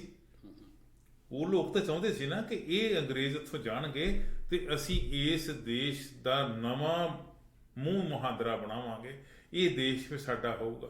ਅੱਜ ਉੱਥੇ ਉਸ ਦੇਸ਼ ਨੂੰ ਆਪਦਾ ਦੇਸ਼ ਕਹਿਣ ਵਾਲੇ ਦੀ ਗਿਣਤੀ ਜਿਹੜੀ ਆ ਉਹ ਬਹੁਤ ਥੋੜੀ ਰਹਿ ਗਈ। ਮੈਨੂੰ ਤਾਂ ਸ਼ਰਮ ਆਉਂਦੀ, ਟੂ ਬੀ ਵੈਰੀ ਓਨੈਸਟ। ਮੈਂ ਤੁਹਾਨੂੰ ਕਲੀਅਰ ਕਹਿਣਾ ਨਾ ਜੀ, ਮੈਂ ਤੁਹਾਨੂੰ ਮੂੰਹ ਤੇ ਕਹਿਣਾ ਹੈਗਾ ਜੀ ਕਿ ਜਿਹੜਾ ਸਿਸਟਮ ਉੱਥੇ ਚੱਲ ਰਿਹਾ ਹੈਗਾ, ਮੈਂ ਤੇ ਹੈਜ਼ੀਟੇਟ ਕਰਦਾ ਕਿ ਸਾਡਾ ਉਹ ਕੰਟਰੀ ਹੈ ਹੀ ਨਹੀਂ ਆ। ਕਿਉਂ ਨਹੀਂ ਹੈਗਾ, ਮੇਰੇ ਕੋਲ ਰੀਜ਼ਨ ਹੈਗੇ ਉਸ। ਬਿਲਕੁਲ ਠੀਕ ਹੈ। ਉਹੀ ਰੀਜ਼ਨ ਜਿਸ ਜਗ੍ਹਾ ਤੇ ਦੇਖੋ, ਹਾਂਜੀ, ਜਿਸ ਜਗ੍ਹਾ ਤੇ ਤੁਹਾਨੂੰ ਇਹ ਨਹੀਂ ਛੋਟੀ ਹੈਗੀ ਕਿ ਮੈਂ ਬਾਹਰ ਜਾ ਕੇ ਮੈਨੂੰ 4 ਛਿੱਤਰ ਮਾਰਦੇ, ਕੋਈ ਮੈਨੂੰ 4 ਚਪੇੜਾ ਮਾਰਦੇ, ਮੇਰੀ ਸੁਣਵਾਈ ਹੋਣੀ ਨਹੀਂ। ਚਲੋ ਇਹ ਉਂਝ ਹੀ ਕੋਈ ਗਾਲੋ ਗਾਲੀ ਹੁੰਦਾ, ਕੋਈ ਤੁਹਾਡੀ ਤੁਰਿਆਂ ਦੀ ਬੇਇੱਜ਼ਤੀ ਕਰਦਾ, ਤੇ ਉੱਥੇ ਤੁਸੀਂ ਆਪਣੇ ਆਪ ਨੂੰ ਕਿੱਥੇ ਸਿਕਿਉਰ ਫੀਲ ਕਰਦੇ ਹੋ? ਜਿਸ ਕੰਟਰੀ 'ਚ ਤੁਹਾਡੀ ਸੇ ਨਹੀਂ ਹੈਗੀ, ਤੁਹਾਨੂੰ ਸ਼ਰੇਆਮ ਕਤਲੇਆਮ ਕੀਤਾ ਜਾਂਦਾ ਤੁਹਾਨੂੰ। ਠੀਕ ਹੈ ਜੀ। 35, 36, 40 ਸਾਲ ਹੋਣ ਤੋਂ ਬਾਅਦ ਵੀ ਤੁਹਾਨੂੰ ਇਨਸਾਫ ਨਹੀਂ ਮਿਲਦਾ। ਉਸ ਕੰਟਰੀ ਨੂੰ ਤੁਸੀਂ ਕਿੱਦਾਂ ਆਪਣਾ ਕੰਟਰੀ ਕਹਿ ਸਕਦੇ? ਬਿਲਕੁਲ। ਜਿਸ ਕੰਟਰੀ 'ਚ ਇੱਕ ਛੋਟੀ ਜਿਹੀ ਕ੍ਰਾਈਮ ਵਾਸਤੇ ਤੇ ਫਾਂਸੀ ਚਾੜ ਦਿੱਤਾ ਜਾਂਦਾ ਹੈ, ਲੇਕਿਨ ਇੱਕ ਐਡਾ ਵੱਡਾ ਬੰਦਾ ਜਿਹੜਾ ਹੈ ਉਹ ਕਲੀਅਰ ਕੱਟ ਨੰਗਾ ਵੀ ਹੋ ਗਿਆ ਵੀ ਉਹਨੇ ਦੰਗੇ ਕਰਵਾਏ ਨੇ, ਉਹਨੂੰ ਐਡੀ ਵੱਡੀ ਪੋਜੀਸ਼ਨ ਤੇ ਚੜ ਦਿੱਤਾ ਜਾਂਦਾ ਹੈਗਾ। ਉਸ ਕੰਟਰੀ ਤੁਸੀਂ ਕਿੱਦਾਂ ਕਹਿ ਸਕਦੇ ਹੋ? ਬਿਲਕੁਲ ਜੀ। ਵੱਡੇ ਜਿਹੜੇ ਕ੍ਰਾਈਮ ਕਰਨ ਵਾਲੇ ਲੋਕ ਹੈ ਉਹ ਇੱਕ ਵਾਰੀ ਸ਼ਰੇਆਮ ਖੁੱਲ੍ਹੇਆਮ ਘੁੰਮ ਫਿਰ ਰਹੇ ਆ। ਹਾਂਜੀ। ਪਰ ਜਿਹੜੀ ਛੋਟਾ ਕਿਸੇ ਕੋਲੋਂ ਗਲਤੀ ਹੋ ਗਈ ਹੁੰਦੀ ਆ, ਉਹ ਸਾਰੀ ਉਮਰ ਜੇਲ੍ਹ ਦੀਆਂ ਚੱਕੀਆਂ 'ਚ ਫਸਿਆ ਰਹਿੰਦਾ। ਸੰਤ ਸਿੰਘ ਮਸਕੀਨ ਕਹਿੰਦੇ ਹੁੰਦੇ ਸੀ ਕਿ ਇਸ ਕੰਟਰੀ ਦਾ ਜਿਹੜਾ ਕਾਨੂੰਨ ਹੈ ਉਹ ਇੱਕ ਐਸੀ ਜਾਲੀ ਹੈ ਜਿਸ ਵਿੱਚ ਛੋਟੇ ਛੋਟੇ ਕੀੜੇ ਮਕੌੜੇ ਤੇ ਫਸ ਜਾਂਦੇ ਆ ਸਾਡੇ ਤੁਹਾਡੇ ਵਰਗੇ, ਲੇਕਿਨ ਜਿਹੜੇ ਵੱਡੇ ਵੱਡੇ ਜਿਹੜੇ ਹਾਥੀ ਹੈ ਤੇ ਮਗਰਮੱਛ ਨੇ ਉਹ ਤੋੜ ਕੇ ਲੰਘ ਜਾਂਦੇ ਆ। ਬਿਲਕੁਲ ਠੀਕ ਹੈ ਜੀ। ਔਰ ਉਹ ਦੇਖੋ ਉਹ ਚੀਜ਼ ਬਿਲਕੁਲ ਠੀਕ ਹੈ ਕੀ ਹੈ। ਇੰਨੇ ਹਜ਼ਾਰ ਕਰੋੜ ਜਿਹੜੇ ਨੇ ਉਹ ਲੋਕਾਂ ਦਾ ਪੈਸਾ ਲੈ ਕੇ ਚੱਲ ਜਾਂਦੇ ਆ। ਹੁਣੇ ਆਪਾਂ ਫਿਗਰਾਂ ਸ਼ੇਅਰ ਕੀਤੀਆਂ, ਆਰਾਮ ਨਾਲ ਬੈਠੇ ਨੇ, ਕੋਈ ਉਹਨਾਂ ਨੂੰ ਫਿਕਰ ਨਹੀਂ ਹੈ। ਕੋਈ ਐਕਸਟ੍ਰਾਡੀਸ਼ਨ ਟ੍ਰੀਟੀ ਜਿਹੜੀ ਹੈ ਸਾਈਨ ਹੋਈ ਹੈ ਕੰਟਰੀ ਨੇ, ਕਿਸੇ ਮਾਂ ਦੇ ਪੁੱਤ ਦੀ ਹਿੰਮਤ ਨਹੀਂ ਕਿ ਉਹਨਾਂ ਨੂੰ ਵਾਪਸ ਕੰਟਰੀ 'ਚ ਲਿਆ ਕੇ ਫਾਹੇ ਟੰਗਿਆ ਜਾਏ। ਠੀਕ ਹੈ ਜੀ। ਇੱਕ ਕਿਸਾਨ ਜਿਹੜਾ ਉਹ 60-70 ਹਜ਼ਾਰ ਦਾ ਕਰਜ਼ਾ, ਜਦੋਂ ਉਹਦੀ ਕੁਰਕੀ ਰਿਕਵਰੀ ਹੁੰਦੀ, ਰਿਕਵਰੀ ਵਾਲੇ ਆਉਂਦੇ, ਸ਼ਰਮ ਨਾਲ ਉਹ ਫਾਹ ਲੈ ਕੇ ਮਰ ਜਾਂਦਾ। ਤੇ ਇਹ ਲੋਕਾਂ ਨੂੰ 10-10 12-12 ਹਜ਼ਾਰ ਕਰੋੜ 15-15 ਹਜ਼ਾਰ ਕਰੋੜ ਲੈ ਕੇ ਵੀ ਸ਼ਰਮ ਹੈ ਨਹੀਂ। ਨਹੀਂ, ਉਹ ਸ਼ਰਮ ਵਾਲੀ ਗੱਲ ਤਾਂ ਨਹੀਂ। ਗੱਲ ਤਾਂ ਇਹ ਹੈ ਕਿ ਸਰਕਾਰ ਦਾ ਕੀ ਰੋਲ ਹੈ। ਸਰਕਾਰ ਦਾ ਕੀ ਰੋਲ ਹੈ? ਹੁਣ ਇੱਕ ਬੰਦਾ ਕਹਿ ਰਿਹਾ ਜੀ ਕਿ ਮੈਨੂੰ ਭਜਾਇਆ ਗਿਆ ਉੱਥੋਂ ਇੰਡੀਆ ਤੋਂ, ਸ਼ਰਮ ਕਹਿ ਰਿਹਾ ਹੈਗਾ ਕਿ ਮੈਨੂੰ ਕਹਿੰਦੇ ਜੀ ਕਿ ਤੂੰ ਇਹਨਾਂ ਬੈਂਕ ਦਾ ਪੈਸਾ ਲੈ ਕੇ ਬਾਹਰ ਆਇਆ, ਕਹਿੰਦਾ ਮੈਂ ਇਹ ਤੋਂ ਇੰਨੇ % ਦਿੱਤਾ ਹੈਗਾ, ਬਿਲਕੁਲ ਫਲਾਣੇ ਬੰਦੇ ਨੂੰ ਦਿੱਤਾ ਹਿੱਸਾ ਦਿੱਤਾ ਹੈਗਾ, ਦੱਸਦਾ ਪਿਆ। ਕਿਉਂ ਨਹੀਂ ਉਸ ਚੀਜ਼ ਦੀ ਇਨਕੁਆਇਰੀ ਕਰਵਾਈ ਜਾਂਦੀ? ਕਿਉਂਕਿ ਹਮਾਮ 'ਚ ਸਭ ਨੰਗੇ। ਬਿਲਕੁਲ, ਹਮਾਮ 'ਚ ਸਾਰੇ ਨੰਗੇ ਜੀ। ਤੇ ਮੈਂ ਇਸ ਵਾਰਤਾਲਾਪ ਨੂੰ ਕਨਕਲੂਡ ਕਰਨ ਤੋਂ ਪਹਿਲਾਂ ਚਾਹੁੰਦਾ ਜੀ ਇੱਕ ਤੁਹਾਡੇ ਨਾਲ ਸ਼ੇਅਰ ਕਰਨਾ ਚਾਹੁੰਦਾ ਹੋਰ ਗੱਲ। ਜੇ ਮੈਂ ਜਵਾਹਰ ਲਾਲ ਨਹਿਰੂ ਦੀਆਂ ਕੁਛ ਗੱਲਾਂ ਨੂੰ ਐਪਰੀਸ਼ੀਏਟ ਕੀਤਾ, ਤੇ ਮੈਂ ਇੱਕ ਅਟਲ ਬਿਹਾਰੀ ਵਾਜਪਾਈ ਜਿਹੜੇ ਉਹ ਵੀ ਪ੍ਰਧਾਨ ਮੰਤਰੀ ਰਹੇ, ਉਹਨਾਂ ਦੀ ਇੱਕ ਗੱਲ ਨੂੰ ਵੀ ਐਪਰੀਸ਼ੀਏਟ ਕਰਦਾ। ਹਾਂਜੀ। ਅਟਲ ਬਿਹਾਰੀ ਵਾਜਪਾਈ ਗੁਜਰਾਤ ਵਿੱਚ ਗਏ ਜੀ ਦੰਗਿਆਂ ਤੋਂ ਬਾਅਦ। ਜਦੋਂ ਗੁਜਰਾਤ 'ਚ ਦੰਗੇ ਹੋਏ, ਕਤਲੇਆਮ ਹੋਇਆ, ਉਹ ਦੰਗੇ ਤਾਂ 2002 'ਚ, ਹਾਂਜੀ, ਫਰਵਰੀ 2000 ਉਹਨਾਂ ਨੇ ਜਾ ਕੇ ਉੱਥੇ ਸਟੇਜ ਤੇ ਉੱਥੋਂ ਦੇ ਮੁੱਖ ਮੰਤਰੀ ਜਿਹੜੇ ਅੱਜ ਪ੍ਰਧਾਨ ਮੰਤਰੀ ਨਰਿੰਦਰ ਮੋਦੀ ਹੈਗੇ, ਉਸ ਵੇਲੇ ਗੁਜਰਾਤ ਦੇ ਮੁੱਖ ਮੰਤਰੀ ਸੀ, ਉਹਨਾਂ ਨੂੰ ਸੰਬੋਧਨ ਕਰਕੇ ਕਿਹਾ ਸੀ ਕਿ ਰਾਜ ਧਰਮ ਅਪਣਾਉਣਾ ਰਾਜ ਦੇ ਮੁਖੀ ਦਾ ਫਰਜ਼ ਬਣਦਾ। ਉਹਦਾ ਧਰਮ ਹੈ ਇਹ ਕਿ ਉਹਨੂੰ ਜਿਹੜਾ ਰੁਤਬਾ ਮਿਲਿਆ, ਜਿਹੜੀ ਕੁਰਸੀ ਮਿਲੀ ਆ, ਉਹ 'ਤੇ ਬੈਠ ਕੇ ਉਹ ਲੋਕਾਂ ਨਾਲ ਇਨਸਾਫ ਕਰੇ। ਜੇ ਲੋਕਾਂ ਨੂੰ ਉਹ ਪੁੱਠੇ ਪਾਸੇ ਸ਼ਹਿ ਦਿੰਦਾ ਜਿਹਦੇ ਨਾਲ ਦੁਨੀਆ ਹੋਰ ਮਰਦੀ ਪਈ ਹੈ, ਤੇ ਉਹ ਇਹਦਾ ਮਤਲਬ ਰਾਜ ਧਰਮ ਨਹੀਂ ਨਿਭਾ ਰਿਹਾ। ਇਹੋ ਜਿਹੇ ਵਿਅਕਤੀ ਵੀ ਸਾਡੇ ਕੰਟਰੀ 'ਚ ਹੋਏ ਆ, ਪਰ ਅੱਜ ਦਾ ਜੋ ਮਾਹੌਲ ਹੈ ਉਹ ਬੜਾ ਚਿੰਤਾਜਨਕ ਹੈਗਾ। ਅੱਜ ਸਾਡੇ ਲੋਕਾਂ ਨੂੰ, ਰਾਜਨੀਤਿਕ ਲੋਕਾਂ ਨੂੰ ਬੇਪਰਦ ਕਰਨ ਦੀ ਲੋੜ ਆ। ਇਹਨਾਂ ਦੇ ਮੂੰਹ ਤੋਂ ਮੁਖੌਟਾ ਲਾਉਣ ਦੀ ਲੋੜ ਆ। ਉਹ ਤਾਂ ਲੱਗ ਸਕਦਾ ਜੇ ਸਿਆਣੇ ਹੋਣਗੇ ਲੋਕ, ਤਾਂ ਲੋਕੀ ਸਮਝਣ ਦੀ ਕਪੈਸਿਟੀ ਵਿੱਚ ਹੋਣਗੇ। ਜੇ ਸਮਝਣ ਦੀ ਕੋਸ਼ਿਸ਼ ਹੀ ਨਹੀਂ ਕਰਨਗੇ, ਕਪੈਸਿਟੀ ਨਹੀਂ ਹੋਏਗੀ, ਤੇ ਫਿਰ ਤਾਂ ਜੋ ਅੱਜ ਹੋ ਰਿਹਾ ਇਸ ਤੋਂ ਬੁਰਾ ਹੋਣਾ। ਪ੍ਰਧਾਨ ਮੰਤਰੀ ਤਾਂ ਇਹ ਨਾਅਰੇ ਮਾਰਦਾ ਸੀ ਨਾ ਜੀ ਕਿ ਅੱਛੇ ਦਿਨ ਆਣੇ ਵਾਲੇ। ਜੋ ਅੱਜ ਹਾਲਾਤ ਆ, ਇਦੋਂ ਵੀ ਬੁਰੇ ਹਾਲਾਤ ਆਣੇ ਵਾਲੇ, ਜੇ ਲੋਕ ਨਾ ਸਮਝੇ ਤਾਂ। ਹਾਂ, ਪਰ ਮੈਂ ਇਸ ਗੱਲ ਤੇ ਨਿਰਾਸ਼ਾਵਾਦੀ ਨਹੀਂ ਹੈ ਕਿ ਲੋਕ ਸਮਝਣਗੇ। ਨਹੀਂ, ਲੋਕ ਸਮਝਣਗੇ। ਸਾਡੇ ਲੋਕ ਬੜੇ ਸਿਆਣੇ ਆ।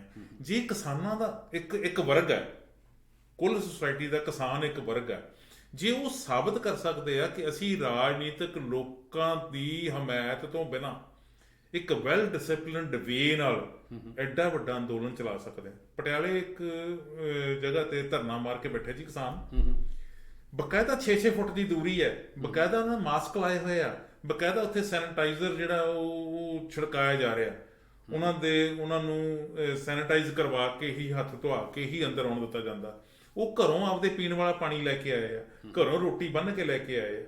ਜਿਹੜੇ ਉੱਥੇ ਕਿਸਾਨ 10 20 50 100 ਨਹੀਂ ਹੈਗੇ, ਹਜ਼ਾਰਾਂ ਦੀ ਗਿਣਤੀ ਵਿੱਚ ਪਟਿਆਲੇ ਜੇ ਉਹ ਵੈਲ ਡਿਸਪਲਿਨਡ ਵੇ ਨਾਲ ਚੱਲ ਸਕਦੇ ਆ, ਤੇ ਦੂਜੇ ਲੋਕ ਕਿਉਂ ਨਹੀਂ ਚੱਲ ਸਕਦੇ? ਦੂਜੇ ਲੋਕ ਵੀ ਚੱਲ ਸਕਦੇ ਆ। ਥੋੜਾ ਜਿਹਾ ਅੰਡਰਸਟੈਂਡ ਕਰਨ ਦੀ ਲੋੜ ਹੈ, ਸਿੱਖਣ ਦੀ ਲੋੜ ਹੈ।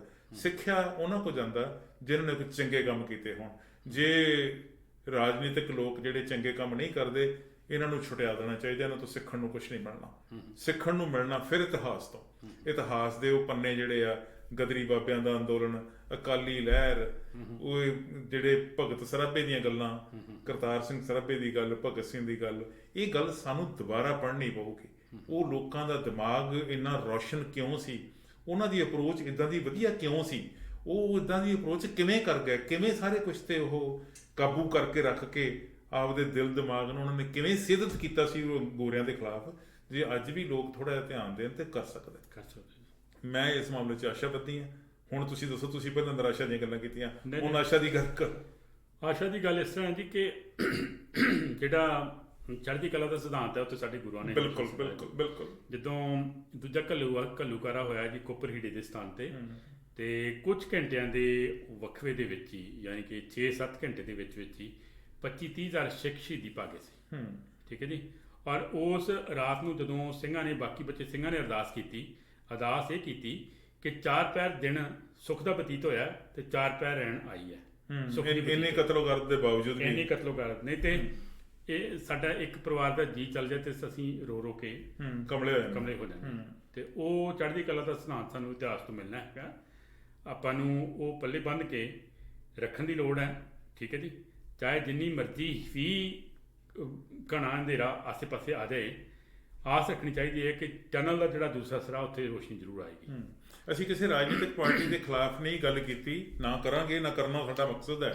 ਸਾਡਾ ਮਕਸਦ ਹੈ ਇਸ ਰਾਜਨੀਤਿਕ ਤਾਣੇ ਬਾਣੇ ਦੀਆਂ ਤੰਦਾਂ ਨੂੰ ਸੁਲਝਾਉਣਾ ਤੇ ਉਹਦੇ ਲਈ ਗੁੰਝਲਾਂ ਜਿਹੜੀਆਂ ਪਈਆਂ ਹੋਈਆਂ ਕੋਈ ਤੰਦ ਸਿੱਧੀ ਕਰਕੇ ਆਪਦੀ ਜ਼ਿੰਦਗੀ ਨੂੰ, ਆਪਦੀ ਹੋਣੀ ਨੂੰ ਵਧੀਆ ਬਣਾਉਣ ਦੀ ਕੋਸ਼ਿਸ਼ ਕਰਨ ਦੇ ਵਿੱਚ। ਤੁਹਾਡੇ ਕੋਈ ਸਵਾਲ ਹੋਣਗੇ, ਤੁਹਾਡੇ ਸੁਝਾਅ ਵੀ ਹੋਣਗੇ, ਮੈਂ ਤੇ ਜਵੰਦਾ ਜੀ ਹਾਜ਼ਰ ਹਾਂ। ਜਦੋਂ ਮਰਜ਼ੀ ਕਾਲ ਕਰੋ। ਤੁਹਾਨੂੰ ਸਾਡੇ ਪਰਸਨਲ ਨੰਬਰ ਵੀ ਪਤਾ ਹੈ।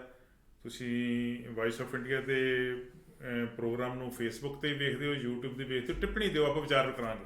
ਅਗਲੀ ਵਾਰੀ ਫਿਰ ਕਿਸੇ ਨਵੇਂ ਟੌਪਿਕ 'ਤੇ ਇਸੇ ਤਰ੍ਹਾਂ ਹੀ ਅਸੀਂ ਤੁਹਾਡੇ ਨਾਲ ਸਾਂਝ ਪਾਵਾਂਗੇ। ਬਹੁਤ ਮਿਹਰਬਾਨੀ ਜਵੰਦਾ ਜੀ, ਥੈਂਕ ਯੂ ਵੈਰੀ ਮਚ।